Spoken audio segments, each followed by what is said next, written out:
come to Kaduna and start forming as if they are residents, those people who live in Kaduna, saying that 200, if they even see 200 people on that day, safe now by luck. So what do you think about this? Because a lot of Nigerians has different things to say about this Kachi, particular. Kachi, let me tell you, what do you expect someone like Rufai to say? This is a governor who have fed his state, a governor who have fed his citizens. So I think they are trying to find a way to cover what as in to cover all those lapses they are having in their government.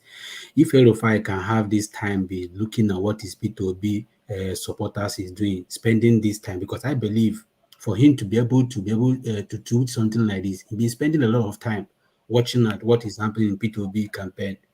If he can channel this energy to try to bring, as in to bring peace to his state, I think will do him a good thing than to spending time be talking about how many people that is coming to rally in Kaduna. And let me tell you, they should stop deceiving themselves. I think these politicians, it's right time for them to stop deceiving themselves because they know the truth. This is what they might come out on television and be talking about the people of a boy is not going to vote to Peter Obi. You ask yourself, Omai, how many votes do you have in your family? Even don't be surprised, your son or your daughter is going to vote for Peter Obi that day. So this is the way politicians they come out on air, then begin to rant. And at the end of the day, these things are not working again because a lot of people are waking up. It's no longer working. All those their tactics, all those their movement they've been using for long. People are no longer listening to it because for me, I can be able to view what is happening. People are now can see something on social media. You saw what happened. You saw what happened in the Calabar on the last weekend. That's only that alone should sing a song for Rufai for him to open his eye. Today I was watching something in Zaria. That thing happened in Zaria. There is a lot of people, as in there is a lot of cars line up. Those car line up, as in it's like a people comparing for Peter Obi. That thing happened in Zaria.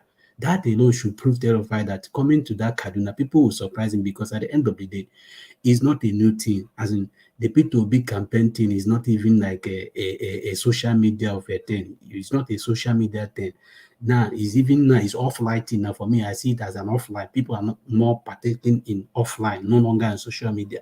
There are more people offline than online. So for me, if I'm to advise the governor, I would advise the governor try to find a way to rescue people, all those people that were kidnapping your state, all those people that were attacked in your state. That should be a Rufai main concern, not looking at the whole thing, who is coming to do rally for Peter Obi.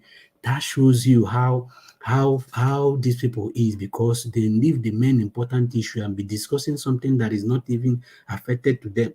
Because for me, why is there a fire ranting? You're not the one contesting for president, even if your party you should be focused on your state. Try to as in because the campaign haven't even started. Focus on your own party. Try to learn something. Why is it that people are coming out for Peter Obi? What are they doing that we are not doing? Those are things that you should be learning, not by coming out and be ranting. Surprisingly, Rufai is going to be survived because now the Kaduna people is trying. They are not even before they say 1 million. Now they want to make it 2 million to prove to him that the people that is coming there is not even Igbo people. Those are the northern people. You saw what happened. There is a video. There is a video I saw online today. That thing happened in the north. They were destroying Tinubu and Buhari billboard. People were stoning in it. So those are Lamajuru people. If those are Lamajuru people in that area can be able to do that, what are you telling me? People in Kanu that have some knowledge, people that in Kanu that are even more educated, they will do more.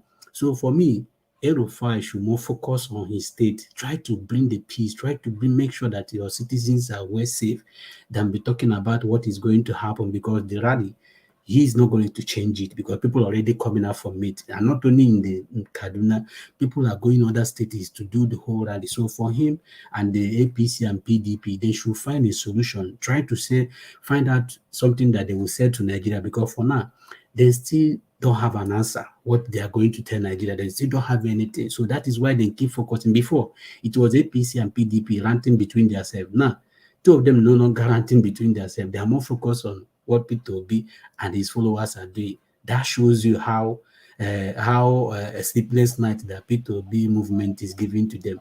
And that shows you how the whole thing is moving. So, because if the movement is not moving very well, I don't think Rufai will be more focusing on it. But because he Okay. has seen the results, so I think he should focus on more on his state than focusing on what is going to happen on Peter Obi rally. So the thing is because they feel this is a threat. That is why every other person is, coming to Yeah, lend their yeah, opinions. that is why they're coming out to speak about it. Because So, before they weren't taking it serious. They were like, "He's online, he's on Twitter." Now they begin to see it now offline. That is why most of them are now they can't even handle it anymore. all right. Thank you very much, Mr. Collins, for that wonderful contributions right there. Yeah. I can see Jonochi Ofeli right there asking if the room is open. Yes, we have just one spot. What you have to do is click on that link on the comment section, and I will have you right here with me on the screen. Click on it and come on screen. Thank you very much, and thank you once again to Mr. Collins for that amazing answers you just gave to me right there. Mr. Moriyi, are you ready now for me, please? Yeah, I'm available, Kachi. Thank you, Miss Kachi, for having me. Thank It's you. always a delight to be here. Before I go straight to the business of the day, I want to greet our esteemed audience across the globe. Who they are the reason for our coming here every day. I want to also greet my fellow panelists. Thank you for your wonderful contribution and deep insight. I want to start. You have a lot of beautiful uh, topics today, but for one time, I want to be very brief. If I think how much I'm able to touch on each of them. I want to start with the ransom payment. It's very unfortunate, and it's unfortunate we are where we are. The very day the first ransom was paid to the first kidnapper, it was made an industry because in a situation in a society where people are jobless, where people are struggling to get graduates are struggling to get jobs of 20, 15,000, 30,000 in a month. Somebody, is has been able to keep another person somewhere just to make a call, put a call across. You are a millionaire.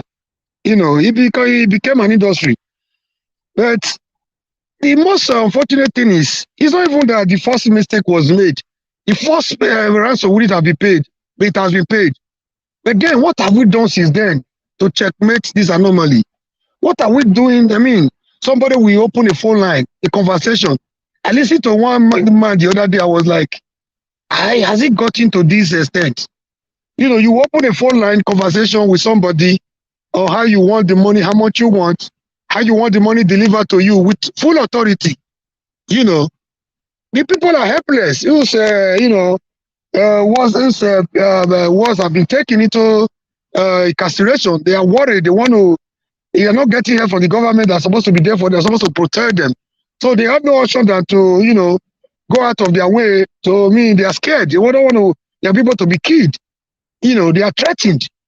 My greatest worry is these phone lines are connected to service providers like Glo, MTN, and what are we doing to track them down? We're talking about troops.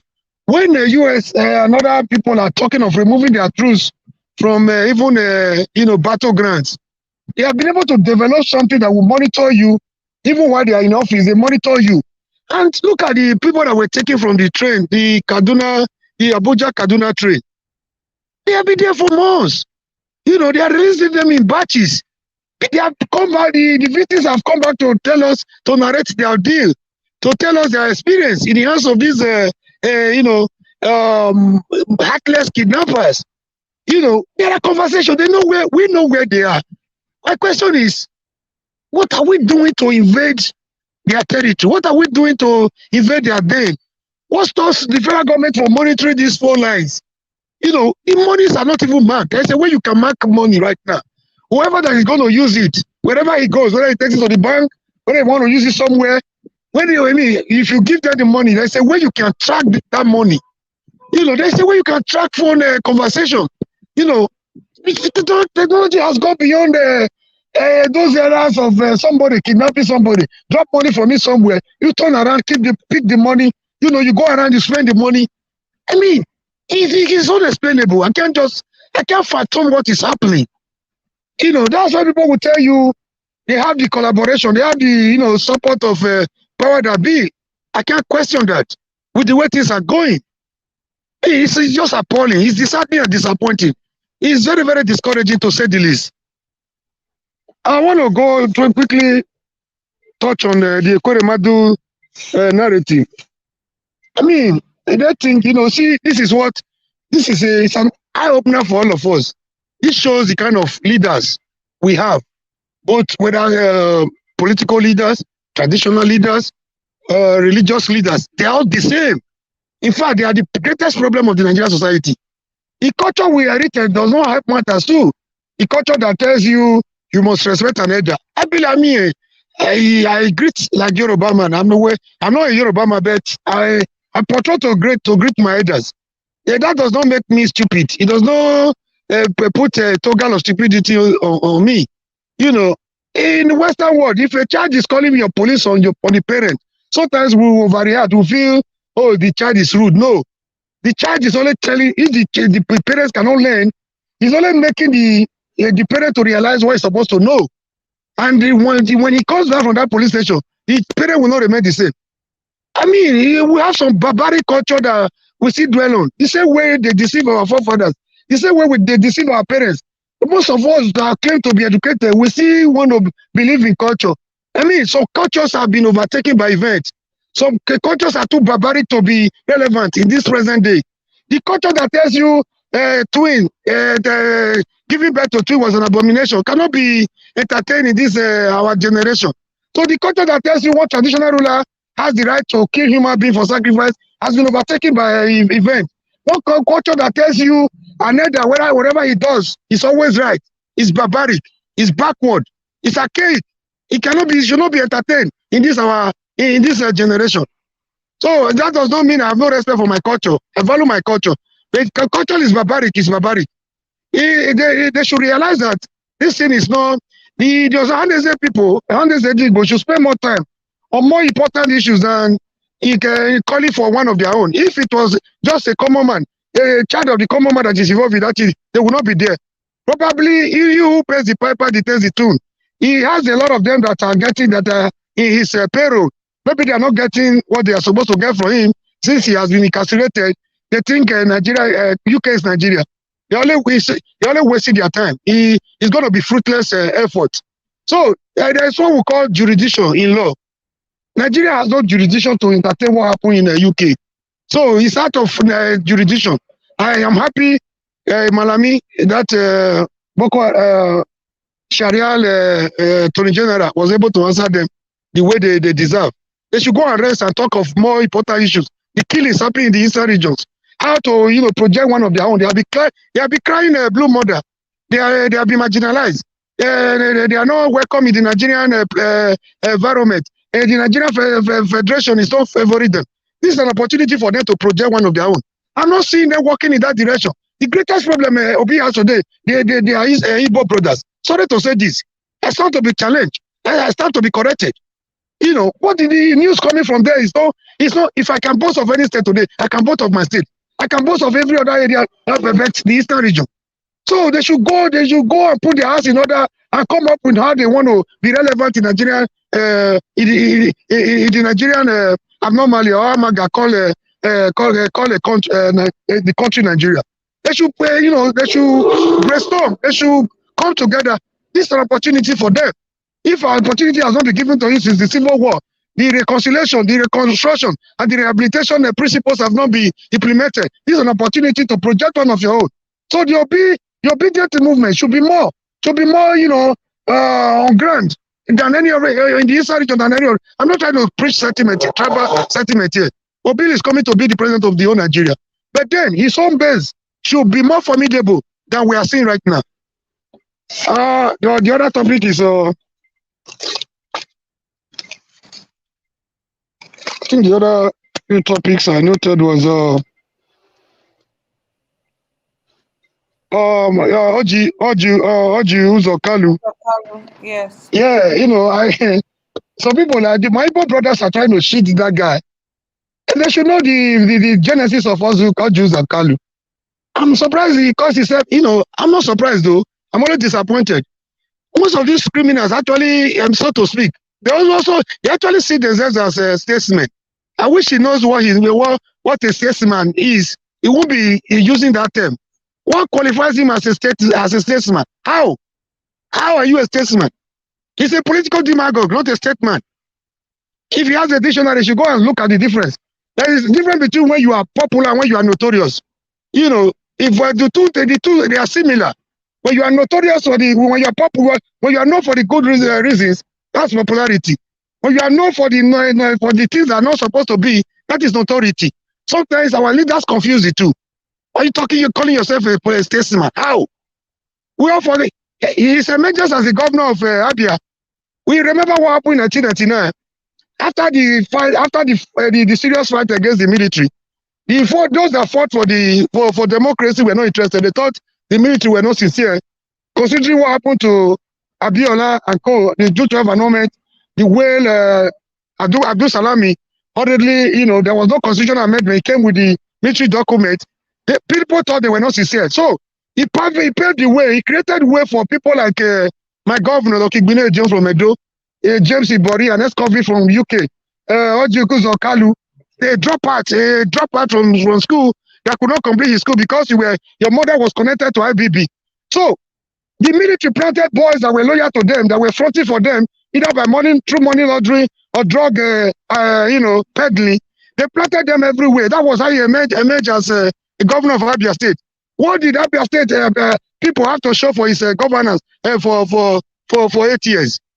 Man, I don't want to take this into personal. I'm angry. When some people that are supposed to be cooling off in jail, they come around to call themselves statesmen. You should go back and see and check the meaning of what it is to be a statesman before coming to spew nonsense in the public. I think there is one more thing I wanted to talk on.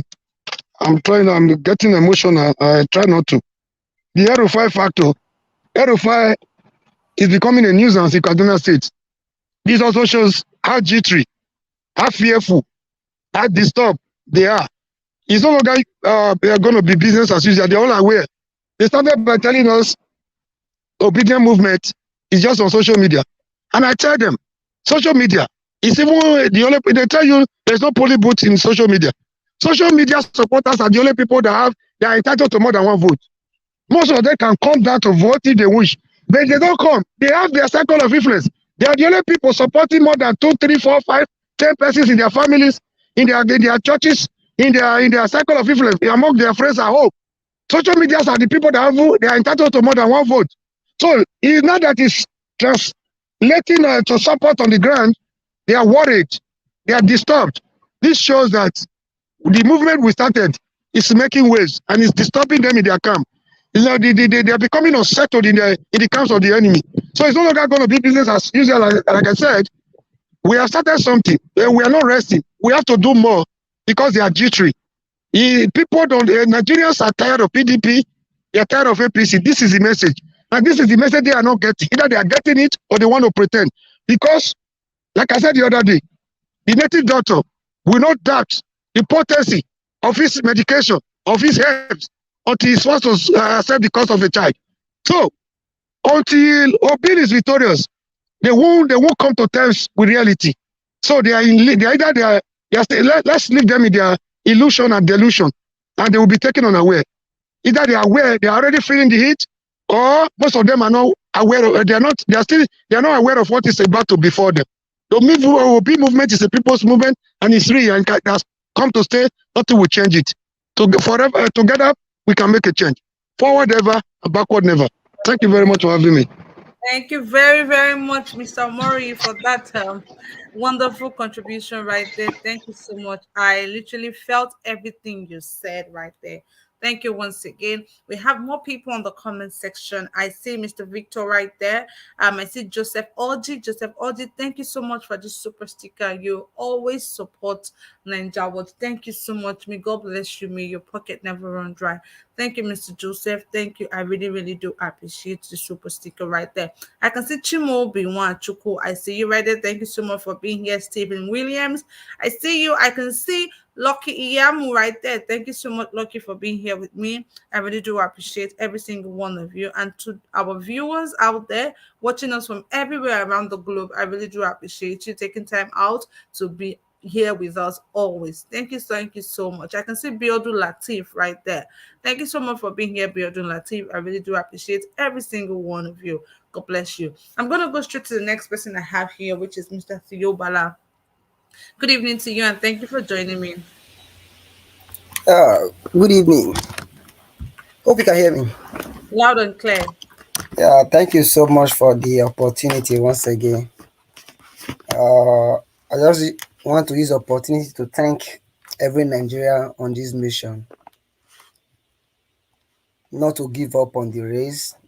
Definitely, we are ahead of them, whether they like it or not. Let me start with Orji Kalu, Orji Kalu statement about what he said of his money, how he made his money while he was 25 years old. Yes, it's true. He was able to do that because the government of the day in the country, as at then, provided him with a enabling environment. He was able to do his trading or whatever thing he was doing that time because there was nothing like kidnapping. There was nothing like a full scarcity. He was able, or he could travel from Abia or wherever he is to another state without any fear of kidnapping or any other thing. But today's world now, you can no longer have that in Nigeria. So you expect such you to be happy with you whenever you make such a comment. No. You became the governor of a state. Why? Because you were provided an enabling environment. Today, Nigeria youth can no longer have access to quality education. They cannot have access to quality healthcare. They don't have access to light. They should not talk, or they should be looking at you because you are a party faithful. No. I think all these need and lead to, or whatever they call themselves, lead to wake up to the reality on ground. If you check very well, most of those people who really ruled Nigeria, in even Buhari and all those Obasanjo and many others, they were in their early 20, 30 and all that before they became the head of state. Early. Can you boast of that in today's world to Nigeria youth? They have succeeded in making Nigeria resources. Now they are not complaining because the youth of the nation have woken up to their own responsibility. It's because over the years we allow them to do whatever thing they want to do. Believe that politics is dirty. We don't allow them to make unnecessary decisions, policies that never benefit the individuals. This is just the beginning of all this, of what is going to happen to them, each and every one of them. They should keep on making those nasty or whatever comedy or come up on video. Yes, we should be talking about Manchester United or Man City or whatever.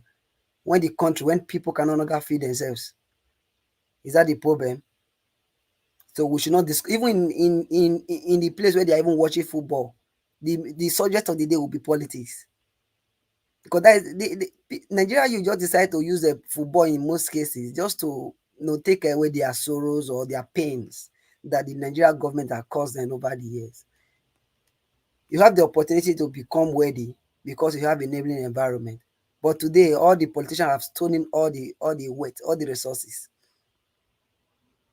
I really don't want to talk much on Kalu's case. The truth of the matter is that they are the leaders. They are the ones who are responsible to the failure of the country today. It's part of this APC government. It's part of this government. He never one day advised Buhari on the next step on what to do on offering a better governance. They are there. All they just care about is how to win election. He was there in support of a Muslim ticket because of selfish interest. He never thought of the generality of the country. He never believed or think of the issue regarding the killings in the land. How people can no longer do business. How people can no longer travel from state to state. He was there supporting his own party faithful or whatever. All these leader, whatever they call themselves, wherever they are coming from, they don't care about us, the youth. They don't care about Nigerian people. All they care about is how they are going to make their personal gain, personal money, how they are going to earn their own follows. They want to be minister, they want to be senate, they want to be this, they want to be that. They are all fighting for their selfish interest. Today, school are on strike. Orji or Kalu have never made any statement regarding that one. All you keep on saying is we should be this, we should be that. Going back to Rufai comments concerning the youth that want to do the 1 million or 2 million march in Kaduna State. You know, before now, this political leader believe in the old settings of politics, whereby they can just come on start lying to Nigerian youth, start lying to Nigerian people. Rufai was the one that said that, you know, in 2014, made series of comments against Goodluck Jonathan. That whenever they say something they check if it is money or it is afternoon, it is night. These people, you know, talk against Jonathan government. That dollar was 200, dollar was this, was that. Today, where are we today? Nothing. Insecurity in the northern part of the country, now gravitating towards the southern part, not even everywhere in the country. They are there with their 2 months talking anyhow. They want to dictate for the people of Kaduna State on who to vote or who to support. If you even go by the number of youth or Christian people in the Kaduna State, you know the numbers. Because over the year, you are succeeded in using your policy to sideline them. And this is what happened about a few weeks ago or so, when they wanted to hold a rally. Is it rally or a kind of a summit in one of the hall? Rufai never allowed them to use that hall. Is that to run democracy? These are the type of leader. Whenever we are talking about the way to go about this election or voting the right person, these are the people we are talking about. If Rufai is part of this APC, he will not allow, or he has never allowed the people to air their view or to go about their democratic movement. They have been shunning people down. This is the character, the traits of APC government. People say they want to come out for their for the rally or in protest or whatever, in support of their candidate. He said you are not talking down on them. But definitely, I believe Nigerian youth, I believe the Kaduna people, they are going to come out en masse just to disgrace the so-called Rufai and his own supporters. I just want to urge each and every one in Nigeria there, especially the Kaduna people, not to believe all these political leaders. They are not there for them. There is a state, rather a city, or how will I put it, a community in Kaduna State right now. It's a ghost town. I mean a ghost town. For the full, I saw it on somebody went there to do some documentary. The full town, there is no single body living there. What's it called? Kidnappers have taken over the place. Terrorists have taken over the place in Kaduna State. Rufai can come on air to come and be talking about election or something else, where you cannot longer secure your own state. Is that not a shameful statement for him to make? Now, going back to the issue of a pay ransom, sometimes, like what Omori said, is something that is really regrettable in this modern world, that the government of the day will be paying ransom on a normal day. Yes, because of the human being that are at stake or the people that are involved. Individually, I will not blame each and every one paying ransom, but for government not to use their power, their resources to be able to track these people down is something that is worrisome. It's very worrisome because these people, they live within the Nigeria space. I discussed with somebody about 3 days ago in Lagos State. This person owns a land where they extract those solid minerals in that bush where they say those kidnappers are. According to him, they have they used to have one-on-one interaction with those kidnappers. If they want to go and extract those solid minerals, they pay. If those people that do business there can have access to those people, is it Nigeria government that don't have access? It's not they say, as in somebody I talked to one-on-one. Nigeria government are handling this issue of security or insecurity with key gloves. They know what they are doing. They are aiding these terrorists. We have modern day of tracking terrorists. You have a satellite. You are not using it. Okay, these people, they do communication via phone or wherever. You are not tracking them. You are paying ransom to them. Where you have a helicopter, you cannot even, you have drones. You cannot even map out your surveillance around. They are there talking with their two sides of their mouth. It's so unfortunate that we have government, they don't even know. It's not that they don't know what they know what to do, they don't want to do it because they are benefiting from it. After all, they're the one that even created the herdsmen, whatever, the all those insecurity in the land. They created it in 2014 or in 2015, hoping that Jonathan will not concede to the election. They created it. See where they are led us to now. Now we are now the issue I'm even having now, not just Rufai or whatever, is the APC in general. What are they going to campaign on? What are they going to campaign on? That the ridicule or everything regarding Nigeria economy or the insecurity or the educational sector? What are they going to campaign on? Okay, their candidate now is there, not talking to the public. He's just there on his own. He don't even care about if you like, what they are just waiting for. They are waiting for the day the campaign will start. Crowd will gather. They will not issue one word. Yeah, I want I'm going to do this. Yeah, the other will shout. Yeah. Then they don't finish. They say they are talking to you. I just want to urge each and every one Nigerian to drag out Tinubu, most especially Atiku, not the one all those stage interview that Atiku did. It should come on air live. People will call in. They will ask them questions. Tell Nigeria what you want to do. Give us your plans. Why are we talking about these things? That we don't know. They might ring their way in so that we know who we are dealing with. And before we even vote, apart from even ringing, before we vote, we should be able to know you.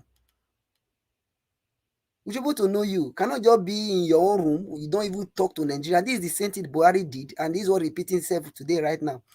As we speak right now, everything is going on badly with Nigeria. Buhari have never want them issue any statement or come out, to dialogue with the masses or to dialogue with the press. Not even a day. They will do recorded video. Buhari say he want to talk, or you will just do recorded video, play. That is all. A country called Nigeria. We are having such a president, and some people are still there, still clamoring for this set of people. As in, it's really get me worried every night. How can you have a country with such a talented individual, people, professors, many people with different career and prospect and all that? You're having a president that cannot even issue a statement. Go back to the question the Shehu and I don't even know the other guy's name, Mokbel Ogun or so. When they went to go and interview Buhari, they will ask question A, Buhari will be answering question B. Is it the kind of president you people want to present to us again? Because of tribalism. The world is moving fast. The world is moving fast. Nigerians are not even thinking towards that direction. All they are thinking about is because it's from my side. Because this person is from my own tribe. For where Buhari came out from, what has it benefited the people of Katsina State? Whether you like it or not, when you have good government, when you have good governance, it will generally affect everybody positively, irrespective of where you are from. You can do your business legally. What concerns you with a government or even public job or whatever? Your business alone can fetch you billions or millions of naira. Why? Because you have enabling environment, you have light to process whatever thing you want to process, you can set up your company.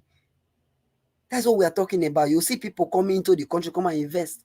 You'll be making more money than even begging from all these so-called politicians that will be giving you money, hoping that you are doing well in the society. It's not about where the person is from. For those people clamoring for a local or tribalism or whatever, being southeast or southwest or north or wherever, that is not the reason why we are clamoring for this government. This is Peter Obi. We need him because we believe he's the government or a president for the general, that will be a president for the entire Nigeria. That will create that enabling environment. If he can come and work on light only, we'll be okay. Is it Shetima that said to hell with what's it called, restructuring that you want to vote for? So the thing is becoming so worrisome that at the end of the day, people are still clamoring for because it's from you, from your place. And it's okay. All Jews or Kalu or whatever, they can make their statement they want to make because they have succeeded in using the resources of the country to benefit themselves. Today they went to school with government resources. They went to school. They will have enabling environment provided to them by the then government of the day. But today now they could not even replicate such things to us. With many people leaving the country today in drones, seeking for a better life. I read the post today where most of the banks in Nigeria are having issue right now with their technical issue now in the country. All their technical staff have left the country. GT today or Freestone, they as in have issue with that technical aspect of the bank. All the people they rely on before, they all moved. They are all moving out of the country. Some of them in Canada, UK, Europe, and the US and all that. Imagine everybody are not living because they can even the salary they are earning can even feed them, can even cater for their well-being or even their family. Is that the kind of society you want to live for your children? We are here talking, at least we all have what we are doing. We all have other things we are doing. We are all doing all these things, not because we want to, people to hear our voice. No, because I want you to know the reason why you should vote wisely, why you should vote the right person. Most of us that came here, sometimes, and what really baffles me in essence is that even Nigeria education, you will graduate, you will not even see where to use it. The same education, you can even take it to US, then you can find somewhere else just for you to refine it within 2-3 months. You are good to go. Please, let's take these projects. We should not mind these politicians. They are all there for their selfish interest. They are all there for their selfish interest. They are all looking for 1 or 2 appointments. Nigerians, please. Kachi, I don't really want to take much of your time. Please, you can go That's to the fine. next person. Thank you. Thank you very much, Mr. Tiyobala, for that wonderful contributions right there. Guys, let's just continue to do all we can do. This is not the time for us to relent, as campaign is just around the corner. This is not the time for us to relent. This is the time for us to, put our hands on deck and actually do double our effort. I want to say thank you so much to Mr. Victor right there for the super sticker. Mr. Victor, if you can hear me, thank you so much. May God bless you. May your pocket never run dry. Supporting us just means that you want us to keep doing what we are doing and put this forward. Like I always say, so many resources goes into making this happen every single day. And we already promised you guys that we're going to be coming out every day from now till the day of the election. So a lot of resources goes into making sure that we come out every single day. Thank you guys so much for your love, for your encouragement and your support. We really do appreciate every single one of you. God bless you. To those amazing people in the comment section, the panels and the viewers, you guys are amazing. I really do appreciate you taking time out of your busy schedule to be here. Like Mr. Theobala rightly said, we don't just come here just because we want to talk, talk, talk, talk, and talk. We come here because we are all clamoring for a change, and not just any type of change right now, for a positive change. So, guys, let's continue to do what we know how to do best. Like this video, share it so more people can see it. Thank you very much, and God bless you. I'm going to go straight to the next person I have here, which is Samson O. Scott. Mr. Samson, please.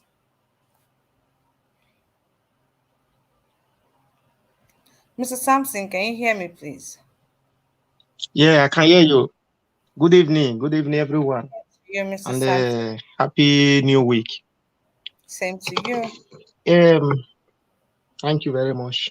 I will, of, of a truth, I will really have to, start from somewhere. When I will start from this Mr.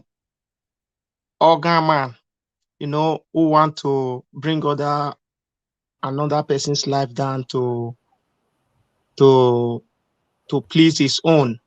Mr. Sampson is You know, Ekweremadu, and allegedly, like that yes, is that case has not been confirmed yet. Is an that's allegedly, like true. it's not confirmed yet. Okay. Yeah, that is true. It's allegedly. It's very, very, very big truth. But something that we are to understand here.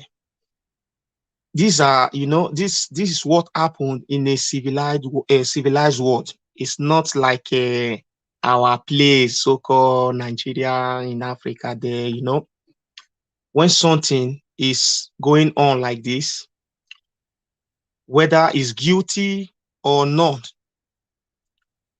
if unless the courts decide this case, that is when we will really believe that he's guilty. Now the court is not yet, has not yet decided the case, but there's panic amongst the evil men. It's a saying that clear conscience fears no accusation. No, for the reason being say they are trying to, walk it back home. It means their conscience is not clear there. There is nothing, that is hide under the sun that one day will never be revealed. These atrocities, they are bad characters, they are evil acts that they have been doing. They will always say every day for the thief, but one day certainly is for the owner. It's just coming, it's just coming. Very soon, it will get to the top. Very, very soon. But for them say the federal government have to do something to bring, to involve, which is they are trying to bring the case back home so that they can do it their own way, in their own way. That is what they know to do.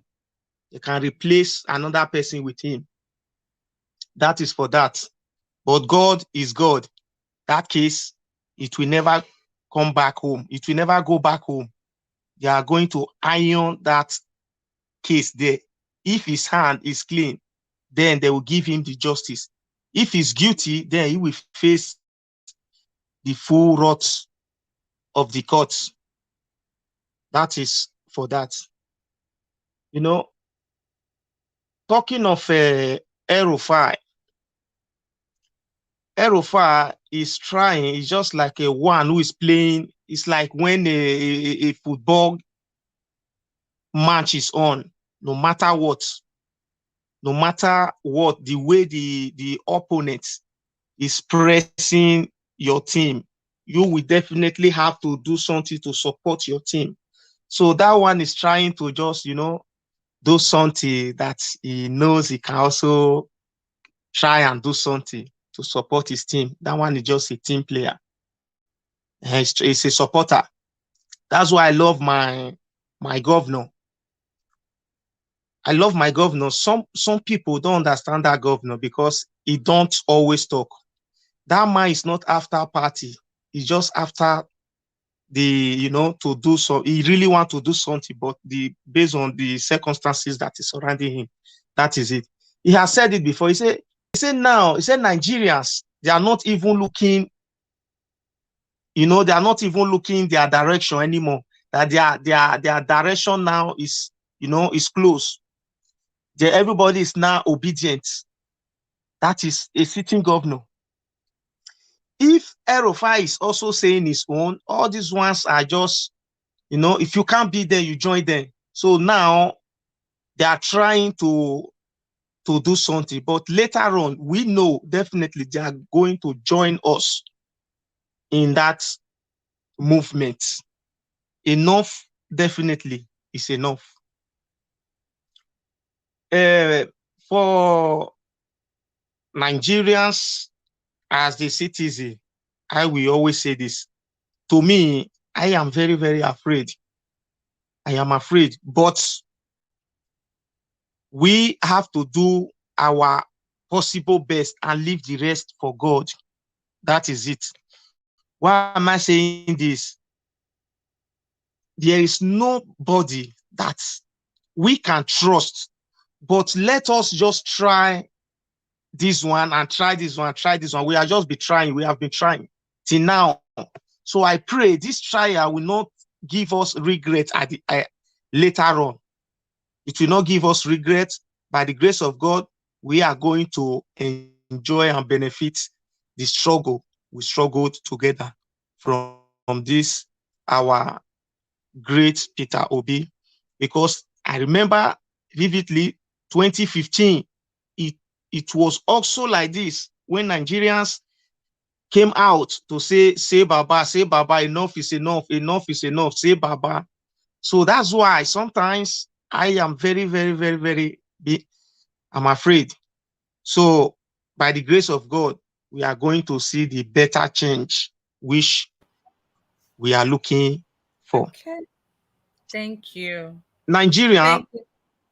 Nigeria, sorry, I just in a moment, you know, All right, that's fine. when we talk of Nigeria as a nation, when we talk of Nigeria as a nation, we have talented people. Nigerians are so talented. But the problem, the issue we are having there is just the bad rulers. They are not leaders at all. A leader are the ones that we always lead by example. But rulers, they can rule anything all in the name of what? Ruling sake. So I urge everyone that they should play their part, even as I'm doing my own, though I'm not at home, but I also have the voice. I can also command people by the grace of God to do what I was supposed to do if I were there. So let me stop there for now. Thank you. Good evening, everyone. Good evening to you, Mr. Sampson. Thank you so much for that wonderful contribution right there. I want to say thank you to Mr. Alexander Gomez. Thank you so much for the super sticker. Kachi, you're the only one on this platform who can pronounce my name. Okay, well, thank you very, very much. I really do appreciate this. This goes a long way to making us do what we are doing. Coming out here, like I said before, it's not easy, and a lot of resources goes into making this a reality. So thank you so much, Mr. Alexander Gomez. Thank you, Mr. Joseph Orji. Thank you to everyone who has given us a super sticker today. May God bless you. Thank you, thank you, thank you so much. I really do appreciate every single one of you. I can see BTV Nigeria just joined us. BTV Nigeria, good evening to you, and thank you for joining me today. I hope you're doing very, very well. Thank you to everyone on the comment section. Mr. Jonichi Ofele, thank you so much for being here. I really do appreciate you. Mr. Johnson Emmanuel is back. Thank you very much. But guys, I just want to quickly clarify something. Please, Nigeria World Platform and YouTube has its own rules and regulations. Let's endeavor to abide by these rules. It's not that difficult. No foul language, no ugly names. Don't insult anybody. Don't use any ugly names or any foul language on anybody. Like I said, you can air your views, but you don't have to, be mean to someone or be rude in order for your voice to be heard. Please, let's abide by the rules and regulations. It's as simple as ABC.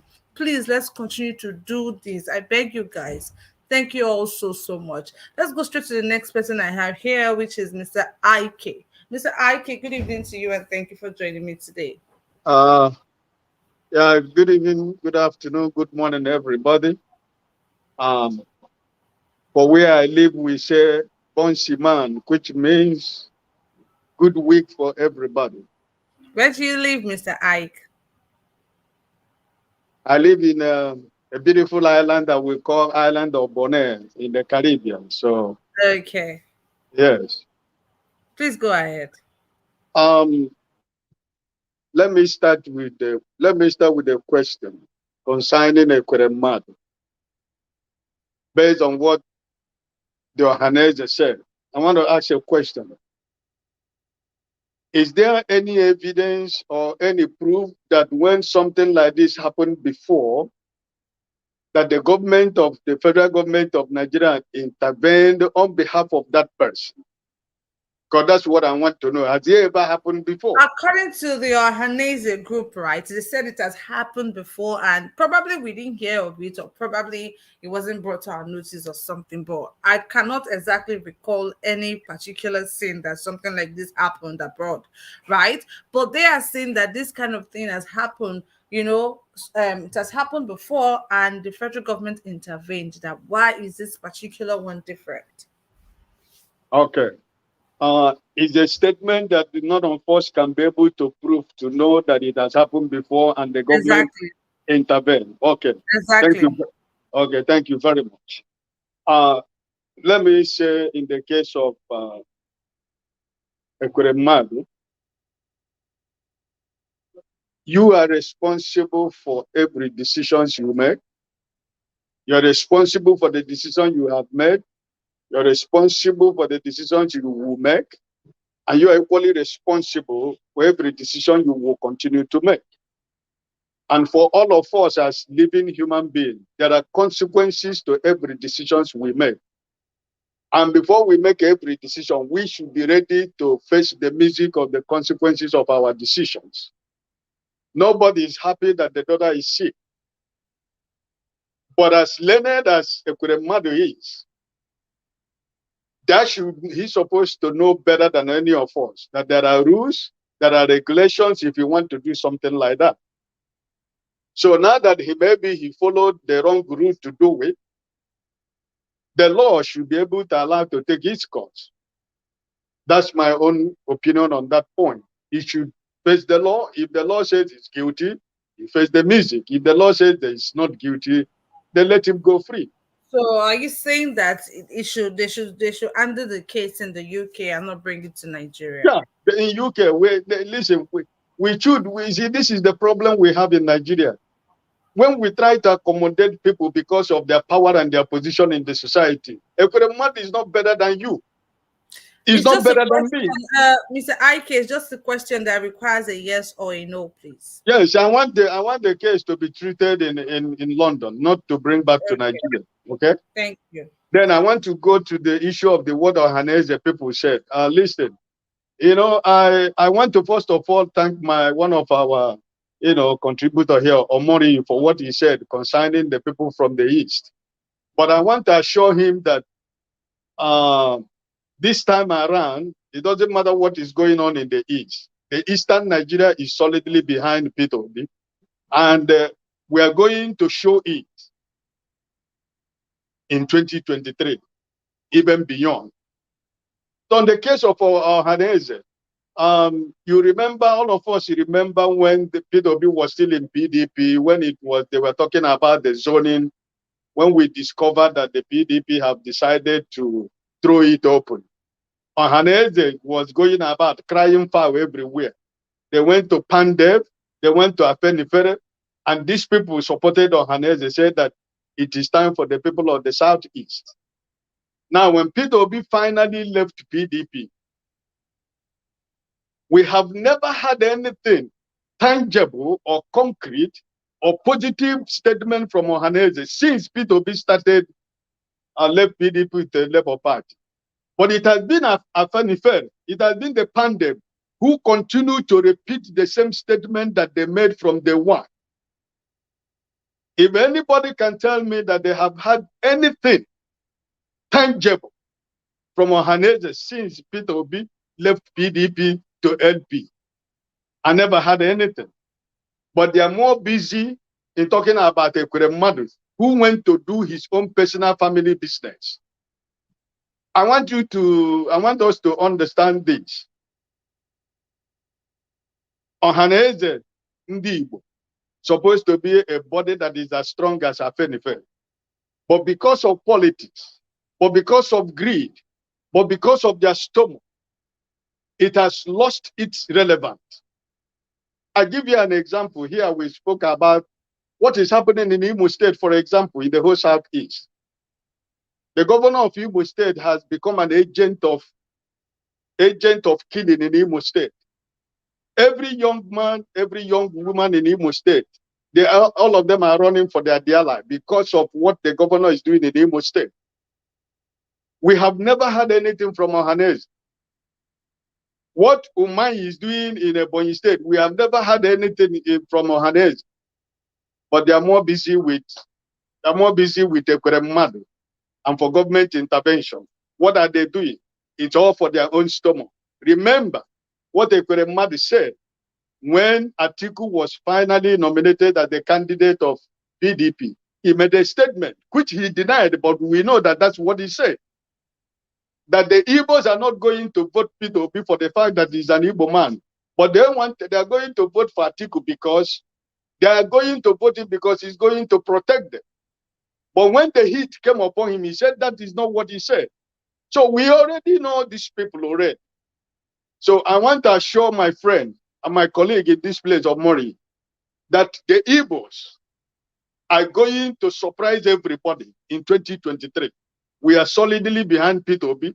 We know that the Igbos are more or less like the Republicans. You know, we work against each other. We try to put people down against each other. But at the end of the day, when an Igbo man decides to do something, he does. So let us not be afraid of what the Igbos are going to do in 2023. We are solidly behind Peter Obi. So let us discontinue Ohaneze, because I myself, as an Igbo man, I have expected them to be saying something since Peter Obi became the presidential candidate of Labour Party, but I've never had anything from them. But I'm only hearing from Afenifere. I'm only hearing from Pandem. I'm only hearing from the Middle Belt. I'm only hearing from other part of Nigeria, the people that are saying it is the time for the East. But where are the Ohaneze people? Everybody is after their own stomach. So on that point, I will stop here. On the case of Rufai, if all of us are following record, I think it was last month, Rufai wrote to the federal government that the terrorists has formed a parallel government in Kaduna State. The Kaduna State, that he is the governor of the Kaduna State. Is it not enough that he should be ashamed of himself?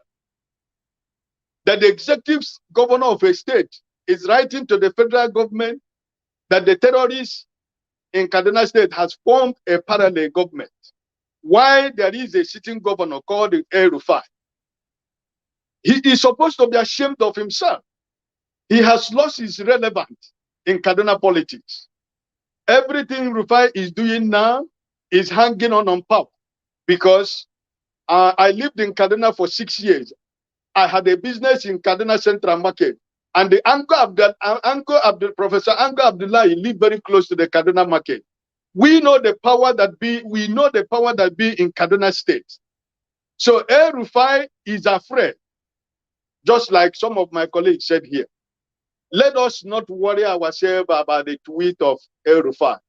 Even if it is only 100 people that came for 2 million march, we are going to continue to support obedience. We will continue to be obedient. We know what is going on. The old orders are afraid, because the days of trying to carry ballot boxes, the days of trying to stop ballot boxes, the days to steal election is over in Nigerian politics. That is the only credit that I'm going to give to this President Muhammad Buhari for the new Electoral Act. So everything that you said, you see that all these old guys are doing and saying is because they cannot handle what is coming after them. Because it's going to come to them like a tsunami. Because the old order is going away. Even some of them that are very honest are confessing it. Most of the governors who claim to have the structures in Nigerian politics, they are confessing it. On national television, they are telling their parties, hey, you have to be careful because Peter Obi has come to stay. Anybody that is telling you that Peter Obi is on social media is wasting time. It's only the person is deceiving himself. So for Rufai to say that, he should know that Southern Kaduna as a whole, the Southern Kaduna as a whole, they are Christians. And you have so much Christians in Kaduna. Kaduna is not even to be called a Muslim state. So if he thinks that we are going to import people on that day, even when we know that people don't travel to Kaduna by road anymore.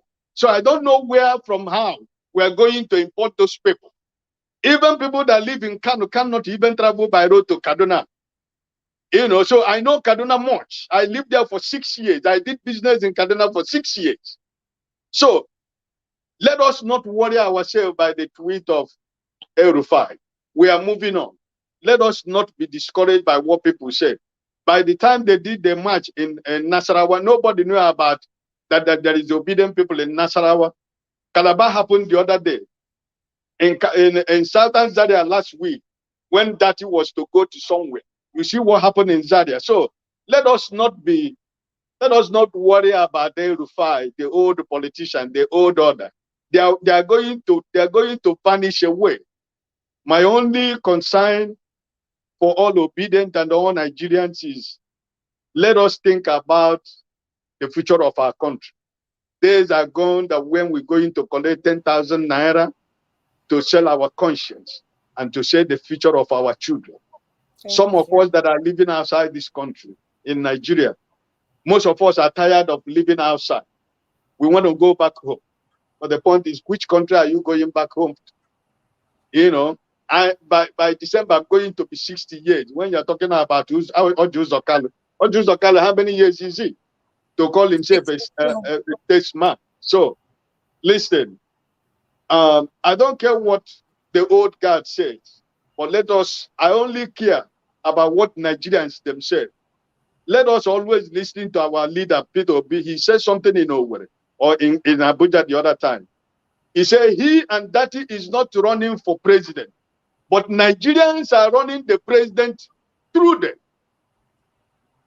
They want to collect the steering of that car from the old guard because they don't have a direction. They only want to take the steering back and give it to Nigerians. So whenever we are making a conversation, let us be encouraged from the word that is coming from our leader, Peter Obi, and the Labour Party. And I want to assure you here, by next week, I think he will inaugurate his campaign council, and you are going to see the kind of credible Nigerians that are going to part of that team, not to come to the television to lie. They're not going to come like Dino Meleye and Kiamu to come to television to lie to Nigerians or to fake record that is truth. No, but they will always tell Nigerians the truth because the truth is very clear. Because we have an advantage that APC and PDP has nothing to run off. Because it is the same people. From APC, you go to PDP. From PDP, you go to APC. So it's the same thing. So I want to stop here. I don't want to talk about Orji Kalu because talking about Orji Kalu is a waste of time. And on the issue of ransom, well, it's a pity that is happening. It's because we have a failed government. It's because we don't have a leader. It's because we don't have a government. It's because the security apparatus of Nigeria has been taken over by individuals. If all of us are still living, we remember so many years when Nigerians went to defend Sierra Leone, Liberia, Gambia, South Africa, in Angola. Nigerian military men were everywhere around Africa defending democracy. But today we cannot fight terrorism in Nigeria. We cannot fight kidnappers. So it's a failed government. So I'm sorry, it's painful for family to lose their loved ones. But the situation now, they're paying ransom because they have. What of the families that don't have money to pay the ransom?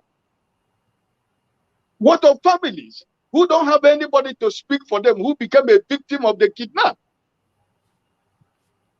So it's because we have a failed system.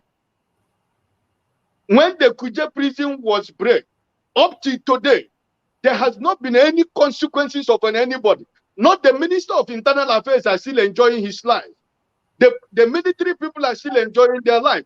The Inspector General of Police is still there. All the security apparatus in Nigeria, they are still in their position. There has never been any consequences of anybody. So what are we talking about? There is nothing that we can do to stop the kidnap. unless we change this government, unless Nigerians decide to take their country back. That's the only one. But I know that, people who will die in the course of taking back our country, their death will never be in vain. Because I know that for every good work that God has started, He is going to finish it to the end. So let us see things that is happening in Nigeria, because there has never been any consequences of any kind in Nigeria for all the crime that people commit in Nigeria. Politicians, they do what they want and they get away with it. Even in the present government, there are so many people that are supposed to be in prison. There are so many people that are not supposed to go closer to leadership. But they are the people that comes on the television to claim that they are representing us. So I am sorry for the family that are losing their loved ones because they don't have money to pay for ransom. But I believe in 2023, by God's grace, if God help us take over Nigeria, I believe that the issue of kidnapping will be a thing of the past. Thank you, so that I allow another person to continue the contribution. Thank you. Thank you very much, Mr. Ike, for that wonderful contribution right there. And to answer your question about if we've actually heard or seen anyone who had issues abroad that the federal government actually intervened. Mr. Joseph Orji in the comment section actually answered that question, and he talked about James Ibori. James Ibori had a similar case, not exactly, not peculiar to what Ekweremadu is going through, but he had some issues too abroad, and federal government actually brought him back to Nigeria only for him to be released. So Mr. Joseph Orji said that in the comment section. I just wanted to bring that to your notice. You have time, go research on it and see if it's actually true. Thank you once again, Mr. Ike, and thank you to everyone in the comment section. Thank you, Mr. Victor, for the super sticker right there. Thank you guys so much. I can see we have more people. The finest of them all, Irene Finest, is right there. Thank you, Irene, for joining me today. I can see Clement Odige right there in the comment section. Israel Asamuta, I see you. Biodu Latif, I see every single one of you. Thank you so much for being here. Namibella, Moses Mba, I see you all. Thank you so much for being here with me. I'm going to go straight to the next person I have here, which is Mr. Emmanuel. Good evening to you, sir, and thank you for joining me today.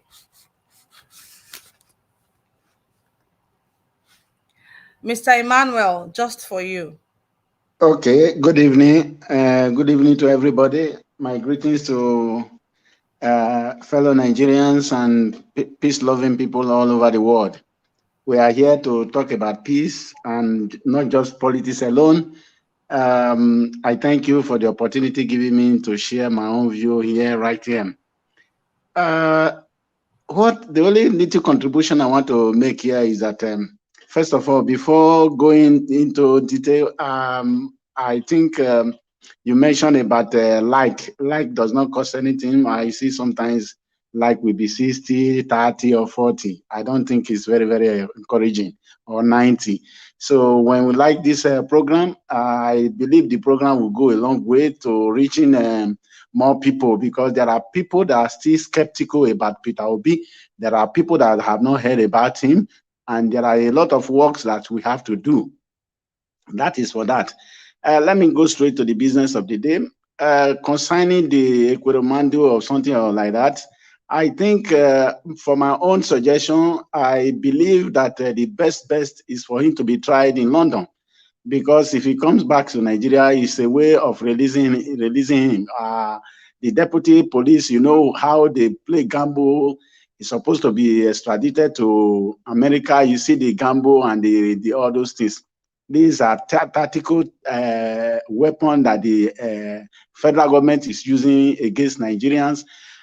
People who are, I don't know the word to use. I'm just trying to be diplomatic here. You know, people that are criminals. You know, they are being worshipped and they are being released and they are being honored. They are being given titles in Nigeria. I imagine somebody coming out in APC to say, if you join APC, no matter the sin you have committed, your sin will be forgiven. That is, you continue from where you start, from where you stop. That means there will be an endless corruption in Nigeria. If you vote in APC, there's still going to be a big problem for everybody. So for the Southeast, I believe the problem there is enormous because of the Southeast themselves. They don't like themselves. I want to say that. Please forgive me to use that word. They don't like themselves. You see, like in the north, if 3 people come out now, they want to contest for something, maybe presidency. You see, 2 people can decide to make sacrifice, they step down. But in the Southeast, you don't see anything like that. They will be fighting each other.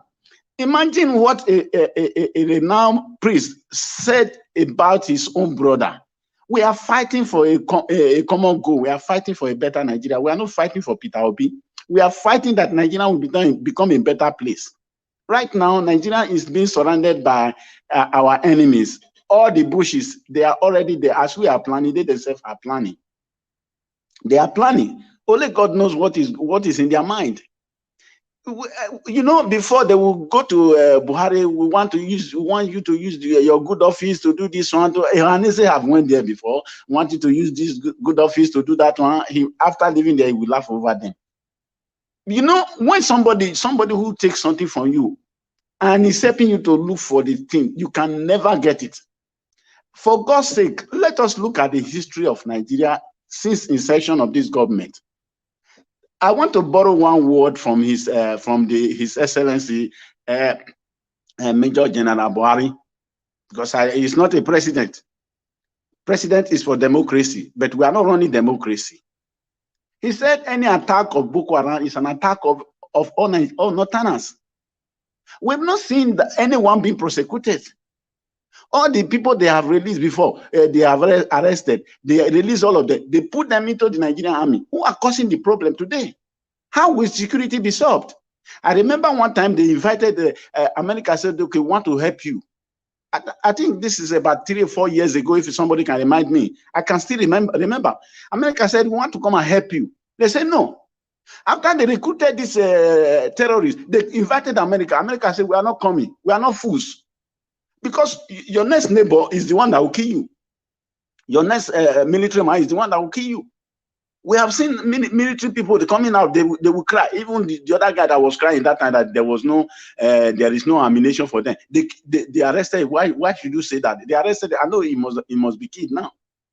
So when we are talking about a solution, we are getting it wrong. This military is not for this regime is not for security. They are the one behind this insecurity of a thing. They are the one behind it. I'm saying it for all proof, because both body language and everything. We look at. I have a video here. One young Fulani, I don't know whether it's Fulani or so, a header. With the other one, they even in the national the Senate House, they even still brought out the discussion. One challenge the other one, say, why are you killing people?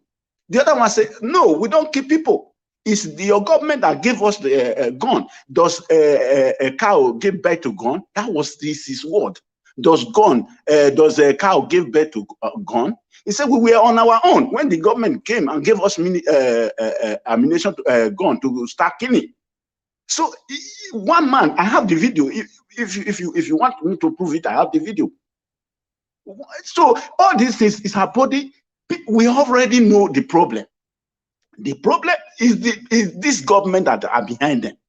We have seen terrorists saying that the people that are sponsoring them, they are in the government. We have seen Rufai himself coming out to say, I paid the terrorists. I paid them. So what more do we need? When we are talking of finding solution, find this. No, there is no way we can find solution, because gun is in their hand. For them to open NDA and allow people to go there, because you can't tell me that this is an accident. No. They must have sent people on security. They must have sent them away. If they want to operate, that's what they do. We'll look at the Chibok guests. If they tell you the history of that Chibok guest, you will shed tears. And they will operate for hours, and nobody will come around. And after they are gone, you see the military, they will come. So we know what is going on. For anybody to see open eyes to say want to vote APC, that person is not wishing well for himself. Because most of us that are crying these things, we are here. We are even we have food to eat, but we know that there is a place we call our home. All of us will join hands together to work this thing well. Because there are some people like Dino Melaje, what they want is what comes to their pocket. Dino Melaje, everybody know how he jumped from a van. You know, somebody who have fleet of cars, and people around you are hungry.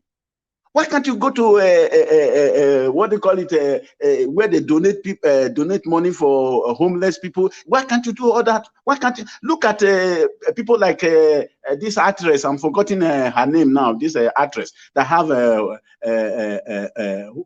home for homeless people. You don't have money to do that, but you have money to buy fleet of cars, Lamborghini, Ferrari, and the rest of them.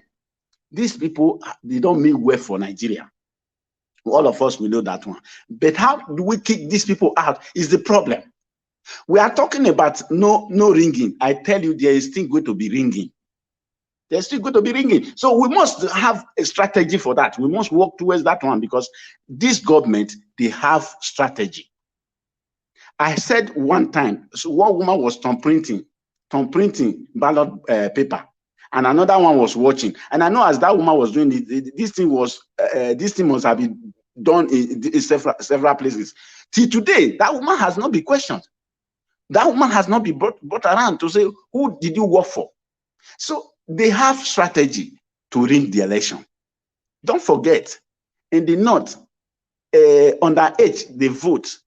They can bring people from Niger. Only God knows this ballot paper, whether some have gone to Niger already. So there are strategies they want to use.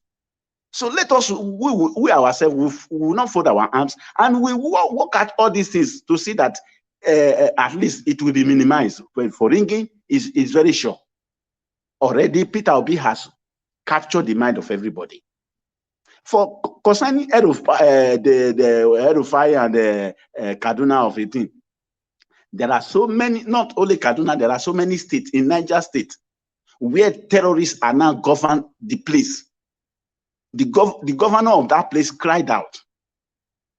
Till today, there are flags around some villages. Many villages have been taken away by terrorists. They are being governed by terrorists. They pay tax to them, they collect levy, they do everything. That means the government have hand in it. For God's sake, we have to Kano jet. There are instruments you can use, to monitor these terrorists. There are ways you can destroy them without. But when you are pampering these people, you supply them weapons. So how are we going to tackle them? We are not going to tackle them. The only way to tackle them is to remove this government. That is only the way out. Keyamo and the rest of them, these people are just only fighting for their pocket. But I want to urge everybody, if today you take whatever they offer you, and tomorrow they turn around against you, who are you going to cry up to? Because a time will come when the snake you rear in your own house will turn against you. Because a snake does not know its master. When you are not collecting money or whatever, in order for you to campaign for people, you know that these people are not good. For God's sake, what are they going to say that they have never said before? Nothing. When I want to mention some people, please pardon me, like Sowore. Sowore would have been, I was once a fan of Sowore, but these people, they don't know what they are doing. When they say, okay, they want to zone this place to the southeast or to the south, it was Sowore that was even kicked against it. We fight ourselves. And the only way to stop this problem, is to elect the rightful person, which is Peter Obi. I'm advising all Nigerians, please. I don't have anything from him. I always say this, I don't know him. I'm not vying for a position. I'm not vying for anything. I'm not vying for money. But when your neighbor is living well, it is that time that you yourself, you are living well. Is anything that touches them touches us, no matter where you are.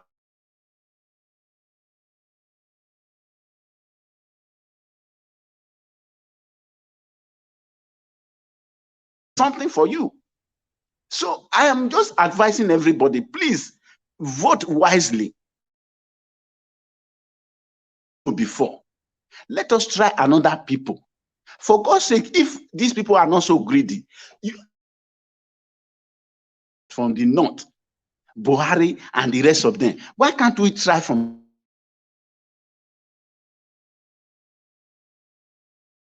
not do well? I know there are people there. We will also attack him there, here, and in the House of Senate, attack him. It's very easy to impeach him.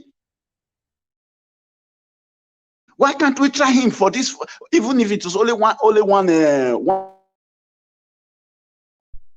At least he is fighting for us. He is government from the people who have hijacked the government. Even Buhari himself doesn't know what he's doing. He's just there. He's not doing anything. But there are people behind him that are doing all these things. Recently I heard that of a store of a National Assembly got burned, and the vital document, all of them got burned. That was what authentication of it, but I believe it is true. These are ways that when they do something, they have dealt with us enough. But Nigerians, can we still remain fools? But there are people who are wise. But if the foolish people are many, we will become foolish people. Because the people, and they are making the same mistake every time. Okay, let us try PDP. Okay, let us try APC. And the same problem.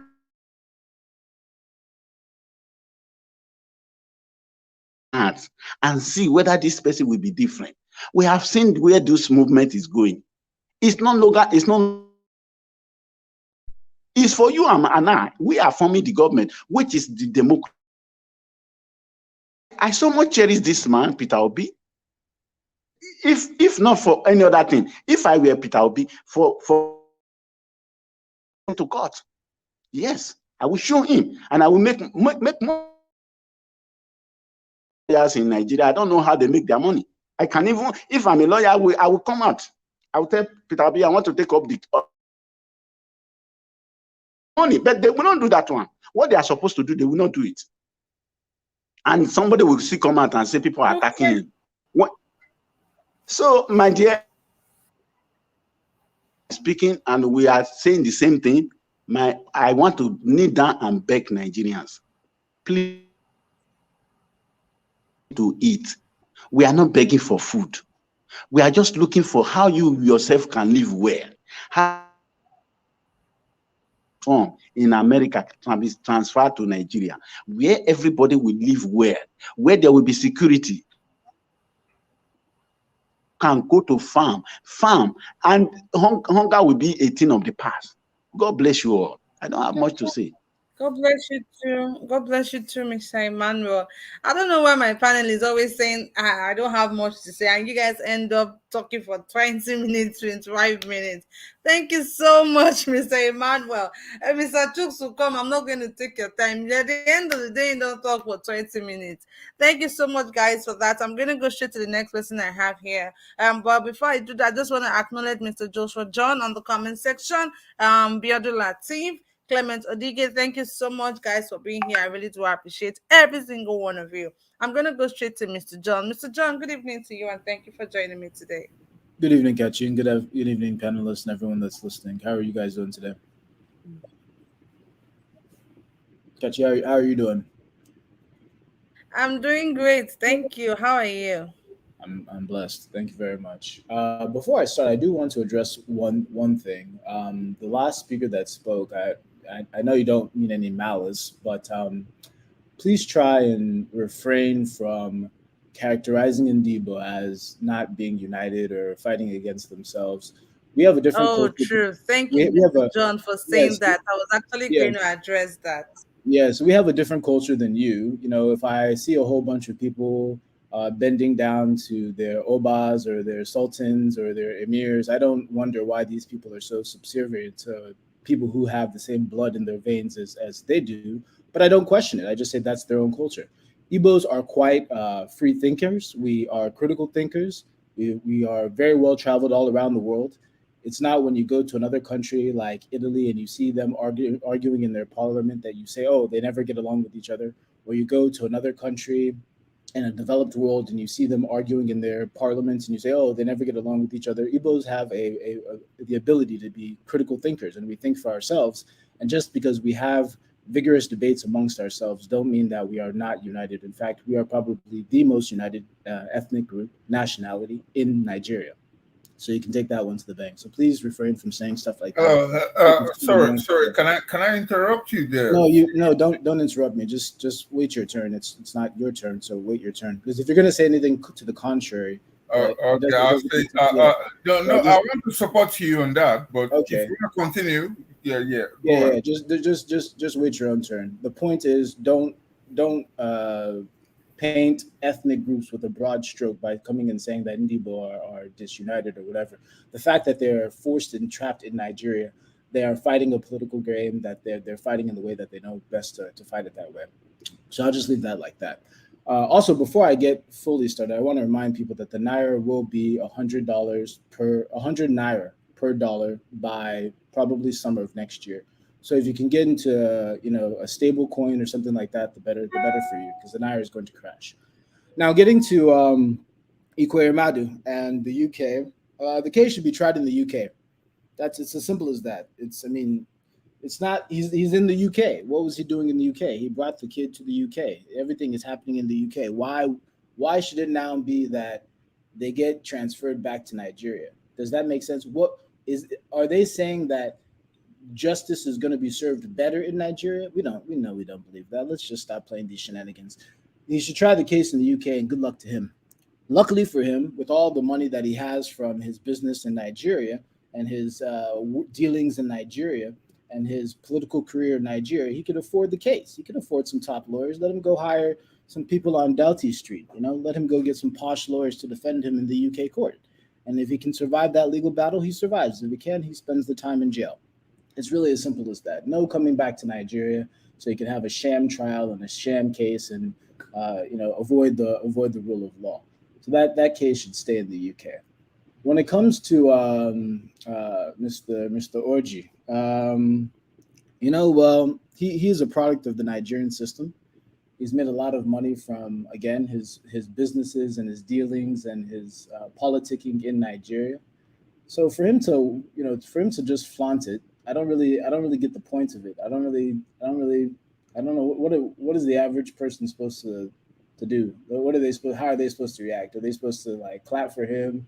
Does he want us to be throwing a party for him that he has? And it's not 1.2 billion naira. No, it's 1.2 or 1.3 or 1.5 or 2 point something billion dollars. The guy is quite wealthy. He's very rich. He's not a poor guy. He's very, very, very wealthy. You should question his wealth. Because I think I heard someone earlier, and I saw in the comment section, somebody was putting $1.2 billion, and indeed, that is indeed the case. It's 1.2 billion. But I don't know why he's coming out and flaunting it. I don't know, what does he want us to do? Does he want us to I don't know what kind of reaction he wants us to have. I didn't really understand that one, Kachi. Can you explain that one a little bit more? What's the point of talking about Kalu, Mazi Kalu? Okay. Okay, let me just quickly explain that one to you.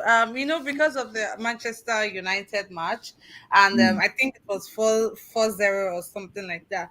So a lot of Nigerians, especially the youths that are quite familiar with Orji or Kalu, right? So they were just bombarding him as a result of that match, saying that that's how he failed, that's how he did this, how he felt like Manchester United. They were just trying to, drag him into all of those things. So he was trying to make them understand that you don't have to be doing this on social media, XYZ. You have to be respectful to your elders. It's 62 years, he has so much money, blah, blah, blah, and all that.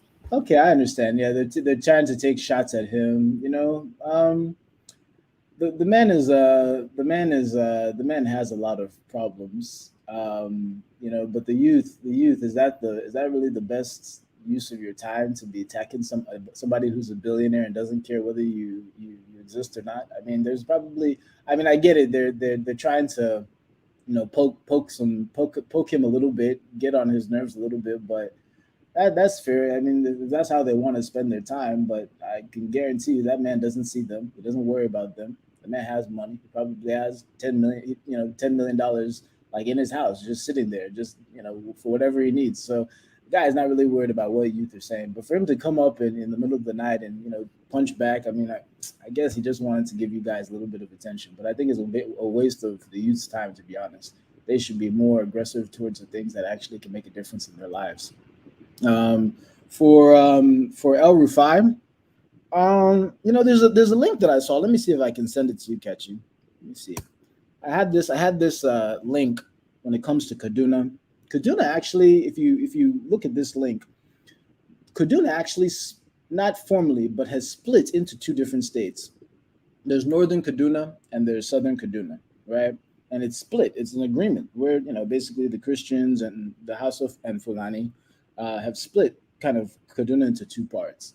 And I would say that El Rufai is correct for his part of Kaduna, but I think that the people of Southern Kaduna, given the fact that they've experienced just atrocity after atrocity, killing after killing, massacre after massacre, I think that they're looking for anything that can give them any hope at all. So I think that El Rufai coming out, but it could also be a threat. It could also be a threat because he did come out and say that there's a parallel government, right? There's a parallel government that doesn't just happen overnight. That parallel government has been there for a while, and that should really speak volumes. When people come on, social media and they're saying that it's one Nigeria, I question it because there are big portions of this country that don't agree with you in terms of,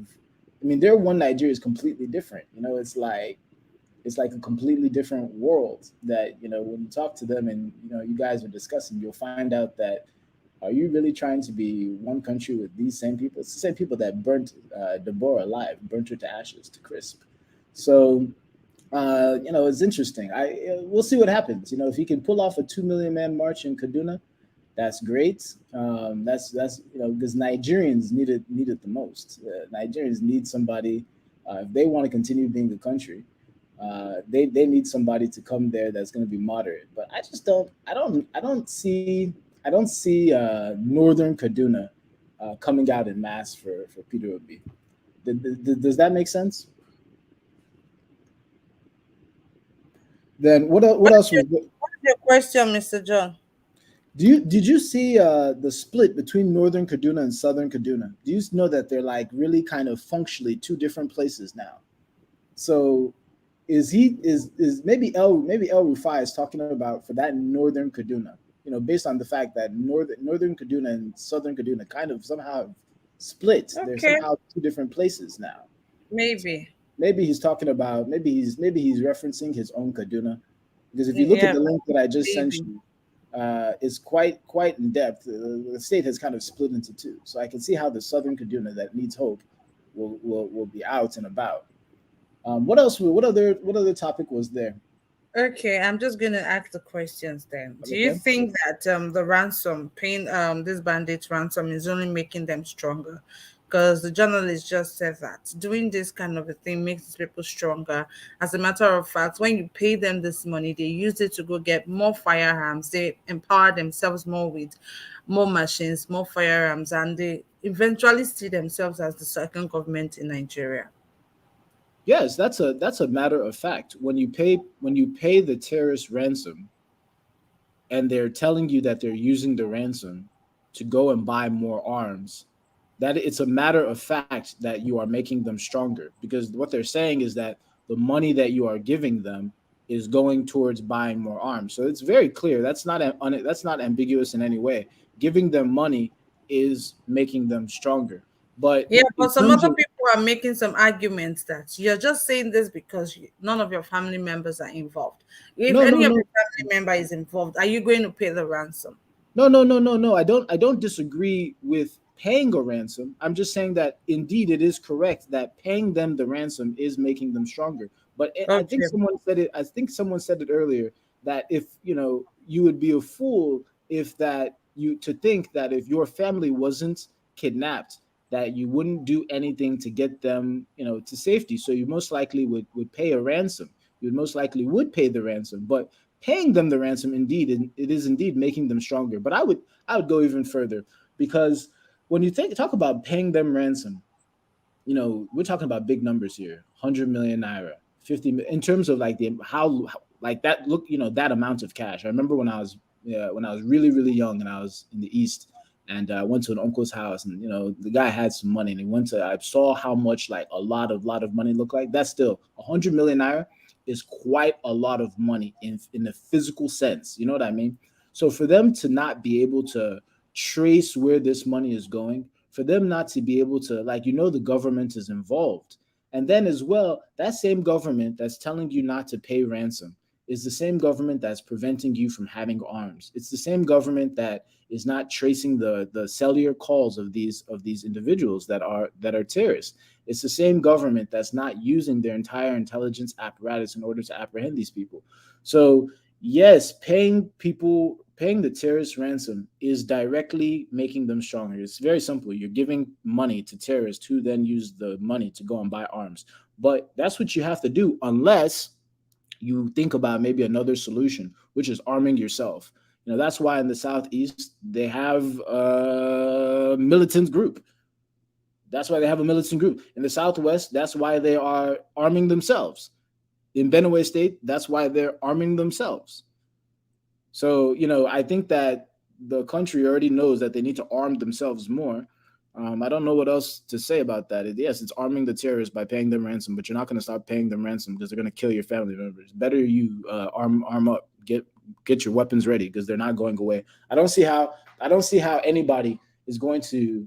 They already did repentant Boko Haram, right? They already said, okay, just repent. Even though you went around killing people, just repent, and you can even be president of Nigeria. They dressed them up, made them look nice, put them back into society. Terrorists are still running around Nigeria today.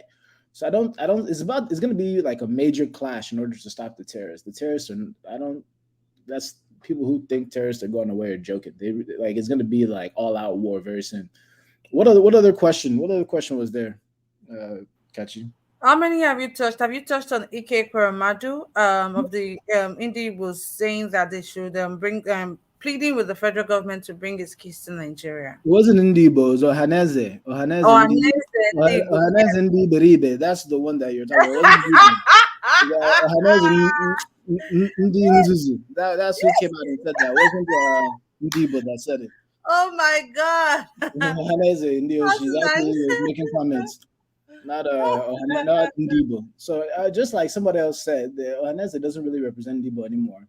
Ohaneze, like what Ohaneze should be talking about is like somebody else said, like what's going on in the Southeast, killings of Ebobagu, criminals like Hope Uzodinma, burning down of entire like sections like in Izombe or Awomoma, those places. Like people like Ohaneze should be opening their mouth to that. Peter Obi should in fact be opening his mouth to that, but I'm not gonna go there now because I haven't heard him say anything about any of that. But let's okay. So we'll just gloss over that one. But yes, Ohaneze should be coming out and saying stuff like that instead of running their mouth for Ekweremadu, because I don't know why would they even come out and say what is their functional purpose? Ohaneze is like a fake organization. Ohaneze is the result of Ndibo being trapped in Nigeria and having to have like this like cultural thing like Pandef or all of these, but they don't really represent Ndibo. They don't really, these people like who like elects these people? What's their real function? Like they clearly are not in line with what the average person on the ground wants, right? They're clearly not in line with what we actually want as a people. They're not saying anything. So I don't know why they would even open their mouth and opine on Ekweremadu. It doesn't make any sense. What was the next one? That's all. So in a nutshell, you tried to say that it should allow the case be in the UK, let the UK handle whatever it is. Isn't that the norm though? Like when you go to a country and you break the law, like, do you get that benefit? I mean, I'm sure somebody will come and say, oh, because of national security, blah, blah, blah. they should get Ekweremadu back to Nigeria. I know somebody will come and say that very soon. But in reality, like when you break laws in other countries, don't you have to face the law in that country? Like, don't you? Is there something I'm missing here? So if I go to some other country now and I break a law, I shouldn't be held accountable in that country. I should be extradited back to my home country to knowing. Come on now, what kind of the UK already knows because the UK created Nigeria. UK already knows that Nigeria is straight up corrupt. Like it's fact. The only place more corrupt than the UK is Nigeria. So you want them to move Ekweremadu out of the UK and go back to Nigeria to get a fair trial. What will they try? What trial is he going to have in Nigeria? Who will the judge be? What will the case be all about in Nigeria? It doesn't really make sense. Whereas in the UK, that's where the crime supposedly happened or allegedly happened. That's where the offense actually happened. Even this person now that this U.S. basketball player that went to Russia does it like now they're trying to maybe do a prison swap. Like, okay, maybe they can get Nnamdi Kanu out of prison and they can have Ekweremadu. I think everybody will be happy with that one. Let them have Ekweremadu. But other than that, the guy's going to be in jail in the UK for a really long time, probably like 10 years. Straight up. Okay. Going to be there for like 10 years. Okay. Thank you very much, Mr. John. Thank you so much for that contribution right there. Thank you so much, Mr. Alexander Gomez. Thank you. Mr. Alexander Gomez, you're just bringing up new things. So, okay. Anyways, thank you so much for the super sticker right there. God bless you for that right there. I'm going to go straight to the next person I have here. Mr. Tunanja, I never call you. You don't declare your truth. What's happening? I'm just checking. so you know I'm still here now. I don't see you. I still say you did there. Now you be the next person. You don't do oh Guinea. Oh my god. I just want you to know I'm here now. I know now. True? Yeah, go ahead, please. Yeah, you see, this is the thing though. I don't understand how this is confusing. See, this guy that is in the UK, I think he's our own problem. Let him come back. I don't care. If a mother has a problem with their child, the mother doesn't say let a stranger chastise the child for them. Ekweremadu is our own. Let him come back and let us deal with him. Yeah, maybe we are corrupt. It's our own corruption. It's us that are going to fix our problem. We have to grow up and become an independent people. We can't be relying on other people to dish out our own justice for us. If he's done something wrong, he's going to pay. We all know this case is a little bit mucky in all kinds of directions. But because people hate their politicians, we say, okay, let leave them to Europeans to deal with. This is the psychology and the game that they play. They first use some of our most brilliant people. They give them elite status, they invite them to their country, and we hate them for it. So they become even more like the Europeans, even more. And now we hate our politicians. Can you imagine what the Ekweremadu will be thinking when he's sitting there? You think he's going to be repentant? He's going to be thinking, these people hate me like hell. These guys are my people. If these people ask him for anything, now he's going to sell his people down the river. Because those people have the power to free him. Not his own people looking to free him. It's those people. Who do you think his loyalty will belong to? If you are locked up somewhere, no matter how bad you are, your people are not fighting for you. The people that jailed you are the ones that hold your faith and treat you more like their own. You are more likely to do whatever they ask you to do. And it might seem like it's counterintuitive, but there is a reason why all of them do the same. They don't give their people away to foreigners to try. The moment you hold a top official of another country, even a business one, the other country considers it a security threat. You saw when Americans held this Huawei, this in official, the Chinese government held an American in return until they have to exchange. These people don't do these things. It's only us because we don't see ourselves as equal to other people. This is at the heart of it. We don't see ourselves as equal to any other people. When we start seeing ourselves like that, then we'll understand that, okay, yeah, this guy is corrupt, but it's our corrupt guy. Bring him to us. Let's deal with him in our own way. That's when we are going to see it like that. So my take on it is that the Igbo leaders were correct to ask for him to be returned back, and the Nigerian government should have done more to bring him back so that we'll try him here. On that one, that's my position on that. Bila say I already know what you're going to say, so I'm not going to even argue with you, Mr. Tunanja. I'm not even going to argue with you. Non Oh yeah, start. continue What is the other topic, please? about the ransom. Oh, paying ransom. Terrible idea to pay ransom. And at the same time, if your person is kidnapped, you reserve the right to pay the ransom. That's it. Both can be correct at the same time. I think that the government has to pursue an unrelenting policy of not paying ransoms and discourage people from paying it.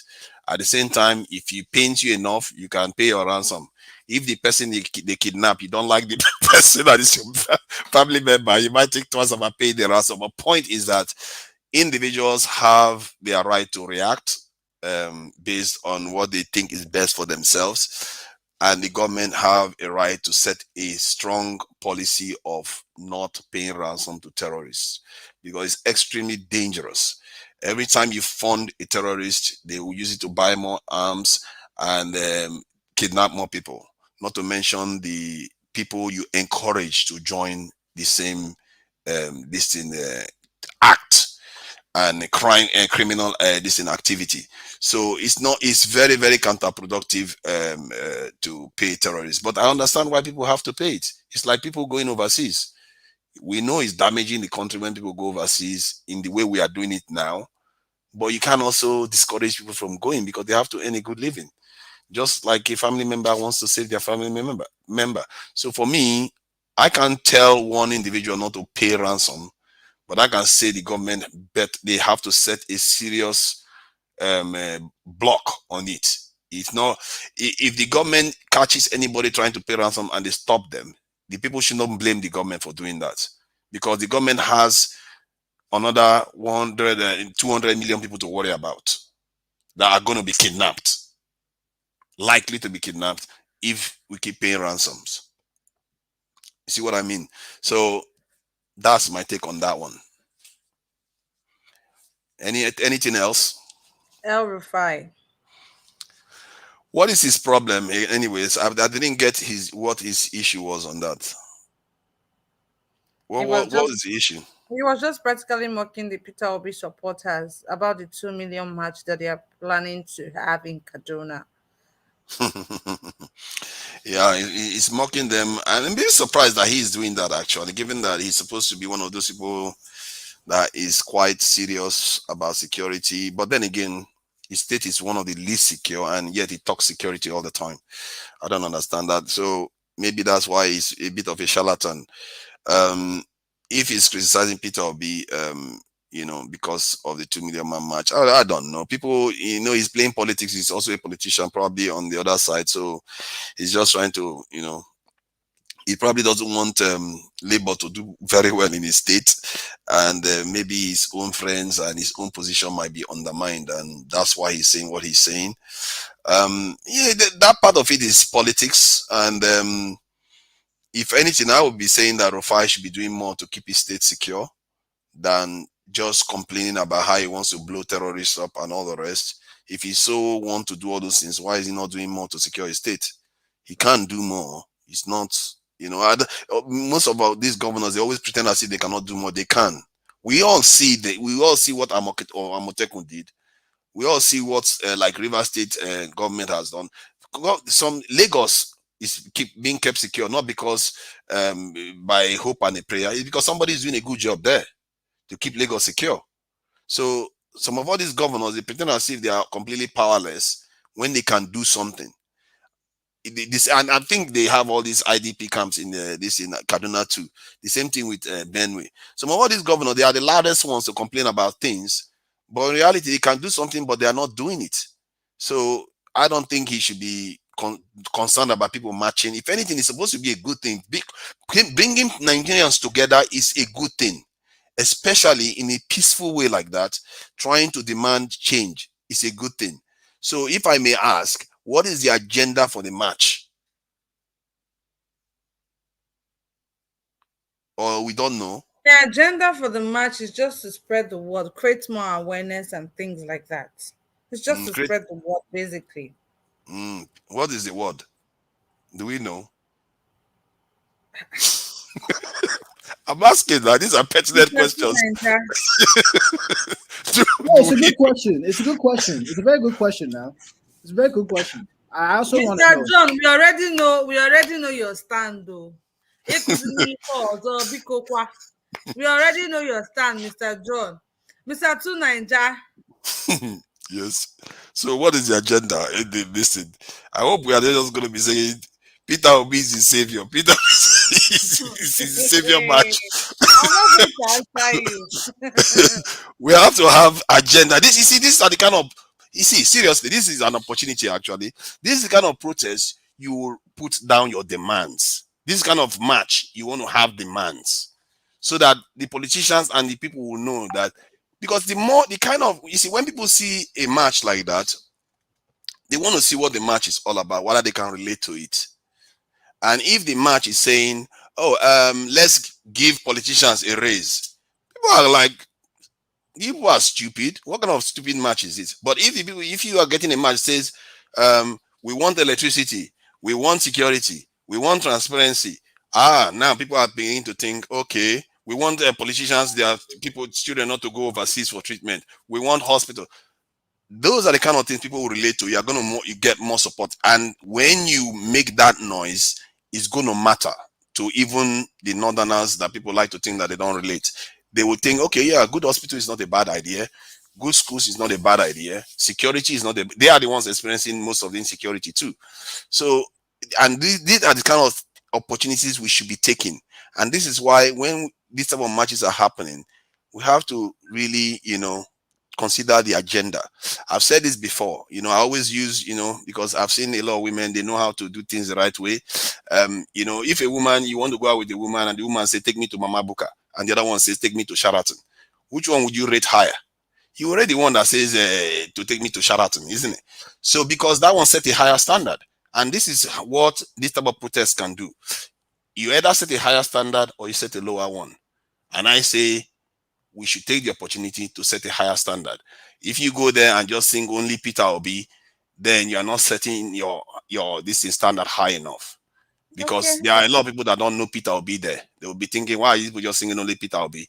How about what concerns us? They want to know what concerns them every day, which is security, poverty, transparency, all those sort of things. Their politicians are corrupt too in the north.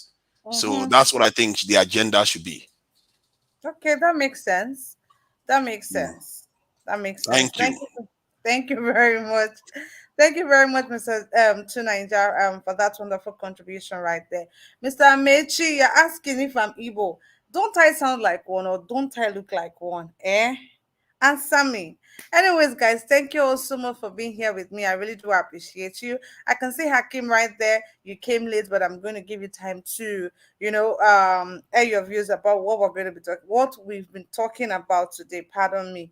So, guys, I just want to say thank you to those people in the comment section and everybody on the panel. Thank you to our amazing viewers. You guys have been amazing, staying through to us all of this time. God bless you all. God bless you. I see you. Justin Emmanuel, I see you right there. Justin Emmanuel, no me go answer you. Irene Finest, the finest of them all. Thank you so much for being here, Mr. Amici. I see you. Joy Osa, I see you right there. Thank you so much for being here. I really do appreciate every single one of you. Anthony, I see you. Okay, so Irene, you're asking that man where they put RIP for a picture. What is that? That's the APC senatorial candidate who died in a Chinese hospital in China, I think over health issues or something like that. So that's the man on the thumbnail. Thank you so much, everyone for being here today. I really do appreciate you, Mr. Alexander Gomez. Thank you so much. I can see Aleri right there, Francis Tutu. Thank you so much for being here, Mr. Akim. I see you right there in the comment section, Mr. Joseph Orji. Thank you so much, Mr. Tunainja Naomi Bella. Thank you so much for being here. I really do appreciate every single one of you. You know, BTV Ninja is here. Jeku Obedient is here too. Thank you so much for being here, guys. I really do appreciate every single one of you. Clement Odige, Biodun Latif. Thank you so much, Joshua John. Thank you, thank you, thank you, thank you to every single one of you. Guys, even if my body is filled with mouth right now, it can never be enough to say thank you. I'm super grateful for your continuous support, your love, your encouragement. Because of you, that's why we're always coming out here to do this. You know, go make sense if we come here and I'll let ourselves we talk to, you know, go make sense at all. So thank you so much, guys. I really do appreciate every single one of you right there. I'm going to go straight to Mr. Akim. Mr. Akim, please, you have 2 minutes. Good evening to you. Thank you for joining me. Good evening, Kachi. Sorry, don't worry about it, man. I came late, so you can just close the show. I'm really sorry about that. Next time I will try No, to no, come no. in. We're going round. We're going for the second. We've Oh, not okay, done the okay, okay, second time. So okay, you okay. have I 2 thought, minutes. I thought maybe you were shutting down, so that's why I just said, don't let me keep you No, guys no, no. on. We have to. We're going for the second round. So you have 2 minutes, please. Okay, so what the first one was about Ekweremadu, right? Yes, if they should bring the case to Nigeria or leave it in the UK. I don't think that is up to the Nigerian authority. I think that is in full control of the UK government. They will make all the decisions as to how they proceed with that situation. Because Ekweremadu is just a senator. If he was at the time when he was like, say, maybe when he was the deputy senate president, then it would have been a different situation. But as it is now, he's not. He's just a representative of a constituent, so it's not like a part of a government. So I think the case will definitely goes to conclusion in the United Kingdom. So it is maybe if say maybe if he was to be found guilty while serving his term, then they can do a form of a prisoner transfer to Nigeria. Then maybe the Nigerian government can decide to release him after that. But I think at the current stage where he is now, the case will be concluded, and I don't think there's any way the Nigerian government can influence whatever the outcome is going to be. Okay, thank you so much for that answer right there. Speaking on ransom, do you think that paying the ransom is actually making the bandits stronger? Yeah, it is. It does make them stronger, but I don't think paying the ransom is the problem. Is that the problem is the ease at which these bandits are able to carry out their evil crime. So if it was a situation whereby they just maybe get through once in 6 months or once in a year, then you can say, okay, fine, you can negotiate some form of payment to to get those set of people out. But this is something that is almost like you go to the market and you just pick whatever you want from the market. That is how we are to bandits in Nigeria. So they just select, okay, we're going to pick those 25 people from this area. It's that easy now. So it's almost like people going to the market to sell. So the government and the people, I understand the government cannot continue to pay, but the people now, if somebody's relation is kidnapped, I don't see how you're going to tell them not to pay ransom. Nobody will listen to you. You want your loved ones to be released from such heinous situation. So the government can have their own rules as to they will not be paying ransom, but people who does care about their loved ones, there's no way you're going to stop them from doing it, because at the end of the day, you know, we don't want to. It's not something we wish upon our enemy, let alone people that are close to us. So it's a very, very horrible situation that you don't pray for anybody to witness. And the government, it's easy for them. You know, these people, they go about with a lot of securities attached to them. So they hardly fall victim of this situation that we find ourselves. So it is a lot easy for them to say they don't want to pay ransom. But for ordinary Nigerians who are Yeah, going through those challenges, they are not the ones actually saying they are not paying ransom. The journalist, you know, Aisha Babajide, Kayode Babajide, the journalist was the one actually saying that the reason why these terrorists are gaining more ground, or bandits, the reason why they are gaining more ground is because the government keeps paying ransom to them. No, the reason why they are gaining more ground is because they find it easy to kidnap people. That is the reason why they are gaining more So ground. So there's a security issue there.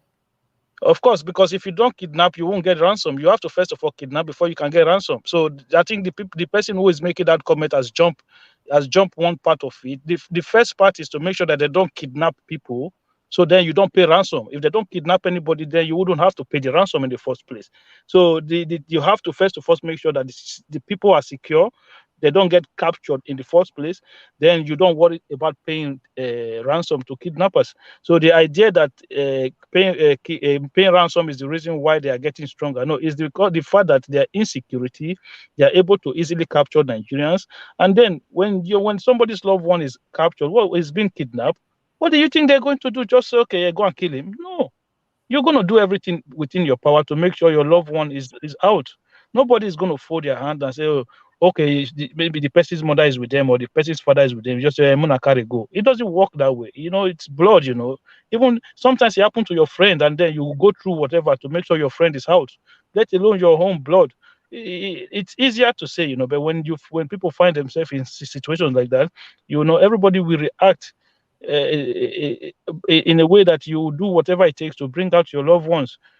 So that one, it's easier for you to just say, because the government must make sure that the people are secure, the people are safe. It's not easy for bandits to capture them, and this is not. You see, I've not really talked about this. It's not that difficult to do. You see, in Europe where we are now, sometimes you go to areas where they have security challenges. The police, they'll just park a police car there. You won't see any police officer there. So if whoever wants to go to that place to do something, to commit a crime, the fact that you've just seen a police car parked in that place, you'll be wondering, where's the police? Where is he staying? Where it might not just be anywhere around. So you see, these people that is being proactive, there are things we can do to stop all this nonsense. But these people, I've always said, our politicians, when they go to sleep at night, they go to sleep like a dead man. You're supposed to keep your brain thinking all through 24 hours of the day. But these people, they don't care. They have nothing to offer us. So we just hope that this whole situation get better soon, because if not, it's getting worse every day. My sister, I would lie to you. Okay. All right, thank you very much, Mr. Akim, for that contribution right there. I'm going to say thank you so much to Mr. Alexander Gomez once again for the super sticker. You've been very generous to us. Thank you so much, and God bless you. Your pocket never run dry. Thank you so much, Mr. Alexander Gomez. I'm going to go straight to the next person I have here, which is Mr. Theobala. Mr. Theobala, please, 1 minute.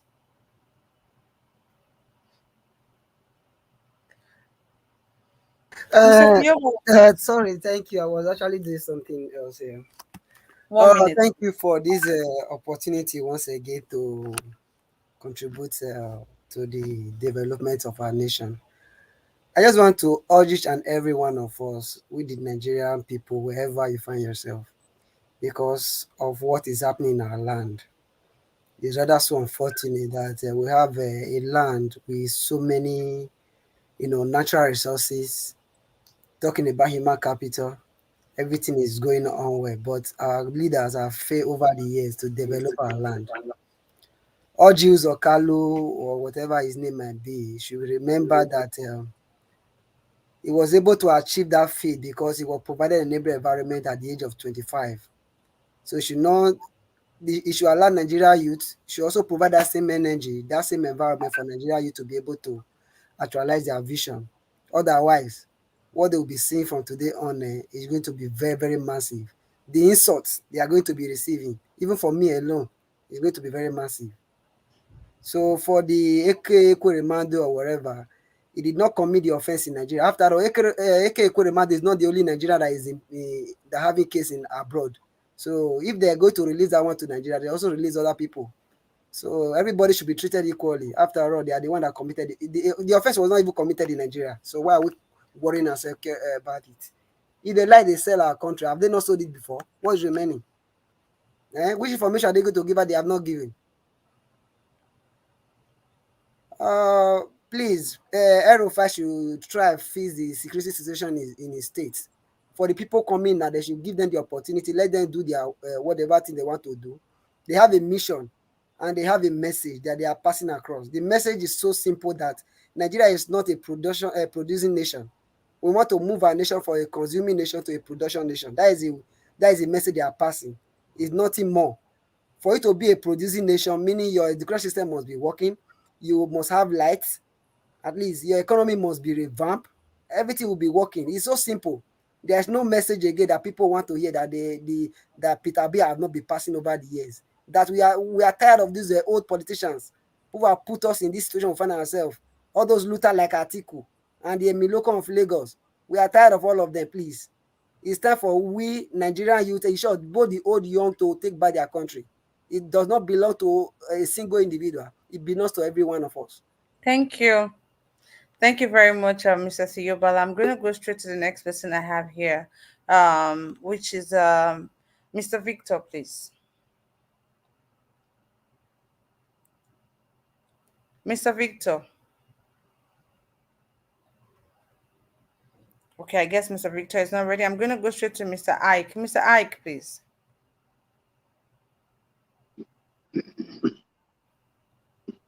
Well, what I have in these 2 minutes is I want to assure our brothers and sisters from the other regions of Nigeria that the people of the Eastern Nigeria are ready for Peter Obi in 2023. We can see what is going on. We know that there is a lot of conspiracies, against him by our fellow Igbo men and women, but we are standing firm, and the truth is going to prevail, So I want to assure everybody. You saw what happened with 2 or 3 days ago. Somebody gave a house for Labour Party in Imo State. I just saw a post online. Somebody donated his house in one of the local government in Abombise for Labour Party. So I want to, every doubt, I want to, crave your indulgence of anybody who is having a doubt about what the Eastern people is going to do. We're going to stand solidly behind Obi, and we're going to prove it. We are proving it already. I want us to remind ourselves that most of the Easterners that are in PDP and APC, they are the people that have nothing that they have contributed in Eastern Nigeria, but just for themselves and for their friends and their cronies. So if for example, the governor of Imo State that has been killing people in Imo State through Ebubago, which most of the killing is in his own local government, in Oru local government, even in his own village and town, that he cannot protect his own local government. That is enough to tell you what is happening in Imo State. I am from Imo State. I'm from Olo too. And I know what is going on in my place. I have families. My sister for almost 1 year and 6 months now, her restaurant business is closed with about 6 children, because of insecurity in Imo State. This is what Hope Uzodinma has turned the Imo State into. They let him, Sam Bakwe led a foundation for Imo State to be a state that every state in Nigeria should admire, with Jakonde of Lagos State. But you can see what Imo State has turned out to be. Imo State has become a laughing stock in Nigerian state. This is because of the politicians of APC and PDP. So we are not relenting. So I want to assure everybody, that this time around is not the days of PDP and APC. They can do everything they want. Remember that Anambra State is one of the hardest states anybody can rule. But Peter Obi was successfully enough to handle Anambra State for 8 years without having a political party, without belonging to any political party. So God is doing something on his own. So I don't want anybody to be discouraged. I know that Nigerians want more from the East. And I want to tell you that there is a lot of groundwork going on in the Eastern Nigeria. So let us be assured. Okay? God bless all of us. God bless you too, Mr. Ike, for that right there. Thank you so much. God bless you. Mr. John, you're up next, please. All right. Thank you. The last speaker that spoke, I hope you're enjoying the Caribbeans. It's nice to see you, nice to hear you. Even though we don't fully agree on everything, I'm not here to speak against anything that you're saying. But I would remind Nigerians that the Southeast has already given enough to Nigeria. And the reality is, it's up for the rest of the country to show what they're made of. Because while it wouldn't be surprising if the majority of those who vote, if there is a vote in the Southeast, will go for Peter Obi, it would be surprising if the Southwest followed suit, or the Northwest followed suit, or the Northeast followed suit, or the central part of Nigeria followed suit. So, I don't want to sort of create an impression that I'm not hearing what the last speaker said, but it's not going to be surprising that those who vote in the Southeast, if they choose to vote, if there's elections in the Southeast, would vote for Peter Obi. It's going to be more interesting to see what the rest of the country actually does. And I think that is going to expose the fact that there is not one Nigeria. And I think 2023 is going to be an amazing year because it's going to finally put things where they need to be in terms of where things should be. Other than that, I think that most Nigerians really, rather than getting wrapped up in politics, I'm not saying ignore politics, but rather than getting wrapped up in politics, remember that at the end of the day, regardless of whatever happens in the future, you have a personal responsibility to take care of yourself.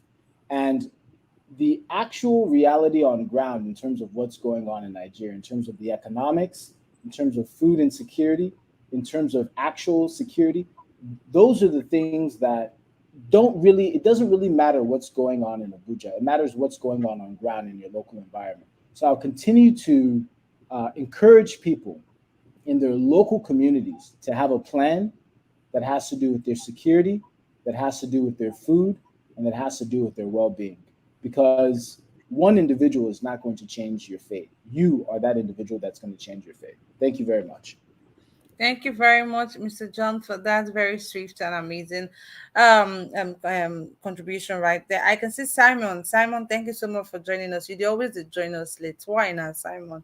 Anyways, thank you for being here today. I really do appreciate. Mr. Two Ninja, please, you're up next. Yeah, my take is right from the beginning, we have to be responsible for what our leaders do to an extent. We have to realize that they are our employees, and when you have employees, who is held accountable when the employees misbehave? Is it not the people that hire the employees? I think this is, if Nigerians start thinking like that, they will start understanding that maybe it's their fault that their leaders are misbehaving. Because this is a democratic system, and your people that govern you, they are supposed to be your employees, and you shouldn't let them get out of control. And when we start having that mentality, you find that things will start changing very quickly. Nigerians, one other thing they need to understand is that we are a sovereign people. We are like every other people. I think somewhere along the line, we've started seeing the other parts of the world as the upper world, while we are just here, and everybody says something about us, and we defer to them. That is a very, very false narrative. We are a great people that deserve to have our voice out there. It's not something that people will give to you. They will not give it to you. You have to take it. And we have to see that it starts from all of us. Everybody keeps saying this, and it sounds like a cliche, but it's just a fact. Like me now, if they tell me, who is leader, who are you going to support, and why would you support them? I'll say, yeah, that's a very good question, because I'm going to be asking them what they are going to do for me. And what they are going to do is why I'm going to support them. If they are not going to support making government accounts public so that all Nigerians will stop suspecting them from stealing everything every second, so that all these dark and fake news about what is going on with the coffers will not be happening. Because an example of all this fake news is that, look at now, Nigeria is broke. Nigeria is broke. At the same time, Nigeria has a lot of money to sort out ASU strike, sort out, pay for fuel subsidies, pay for everything. No, you can't be in both areas, and people actually believe both sides. Oh, we have a lot of money, but we are broke at the same time. That is a contradictory position. We don't, or we do. And the only way we can know that if we know what is in the accounts. We need to know what our governors are doing with our money. We need to know what the government is doing with our money. Remember, it is your money. It's not theirs. They are your employees, not your employers. Okay. That needs to change. We need to start demanding that we need to see what they are doing with our money. Because if we do that, corruption will reduce. Thank you. Thank you very much, Mr. Tunaija, for that wonderful submission right there. Yes, they have to be accountable. Thank you, guys. Thank you all so much. I really do appreciate every single one of you, Mr. Victor, Mr. Ike, Mr. Akim, Mr. Tunaija, Mr. Tiobala, Mr. John, Mr. Omori was here earlier, Mr. Samson Oscott was also here earlier. Thank you guys so much. You guys have been super, super amazing. I learned a lot from you guys every single day. And to my amazing viewers from wherever you're watching us from today, God bless you. Thank you so much for always taking time out to be here to fight for this cause for a better Nigeria. God bless you. God bless you until I come your way next time tomorrow. Sorry, before you go. Please, let me just finish, please. So I come your way next time tomorrow, 5 p.m. Nigerian time. Do not hesitate to join us. Like this broadcast and share it. If you're yet to subscribe, please subscribe. Hit the notification bell so you can always be notified whenever we come on air like this. Thank you so much, and God bless you. Mr. Victor, please, you have 30 seconds. I'm really sorry. I believe probably you called me earlier on, but I was busy. I was doing something else. Really sorry about that. I just want to address the guy who was addressing about Northern Kaduna, Southern Kaduna, and I also wanted to make a speech about Mr. Victor, you have 30 seconds. Yeah, I still got like 15 seconds. Okay. But if you delay me further, then I'll ask for a minute if you don't mind. But I don't want to delay people, please. So let me just rush through this and just go through it quickly. My condolences to the guy who died in, was it China? Yeah. And coming back to the guy who I was trying to address about what he was talking about earlier on. Oh, my time is up. Okay, let's leave it till next time, please. Let's leave it till next time. Thank you very much, Mr. Victor, because I was trying to even understand what you were trying to say. Thank you very much, Mr. Victor. Thank you, everyone. Bye-bye. Thank you for joining me today. Please join me tomorrow, 5 p.m. Bye. God bless you. Ciao.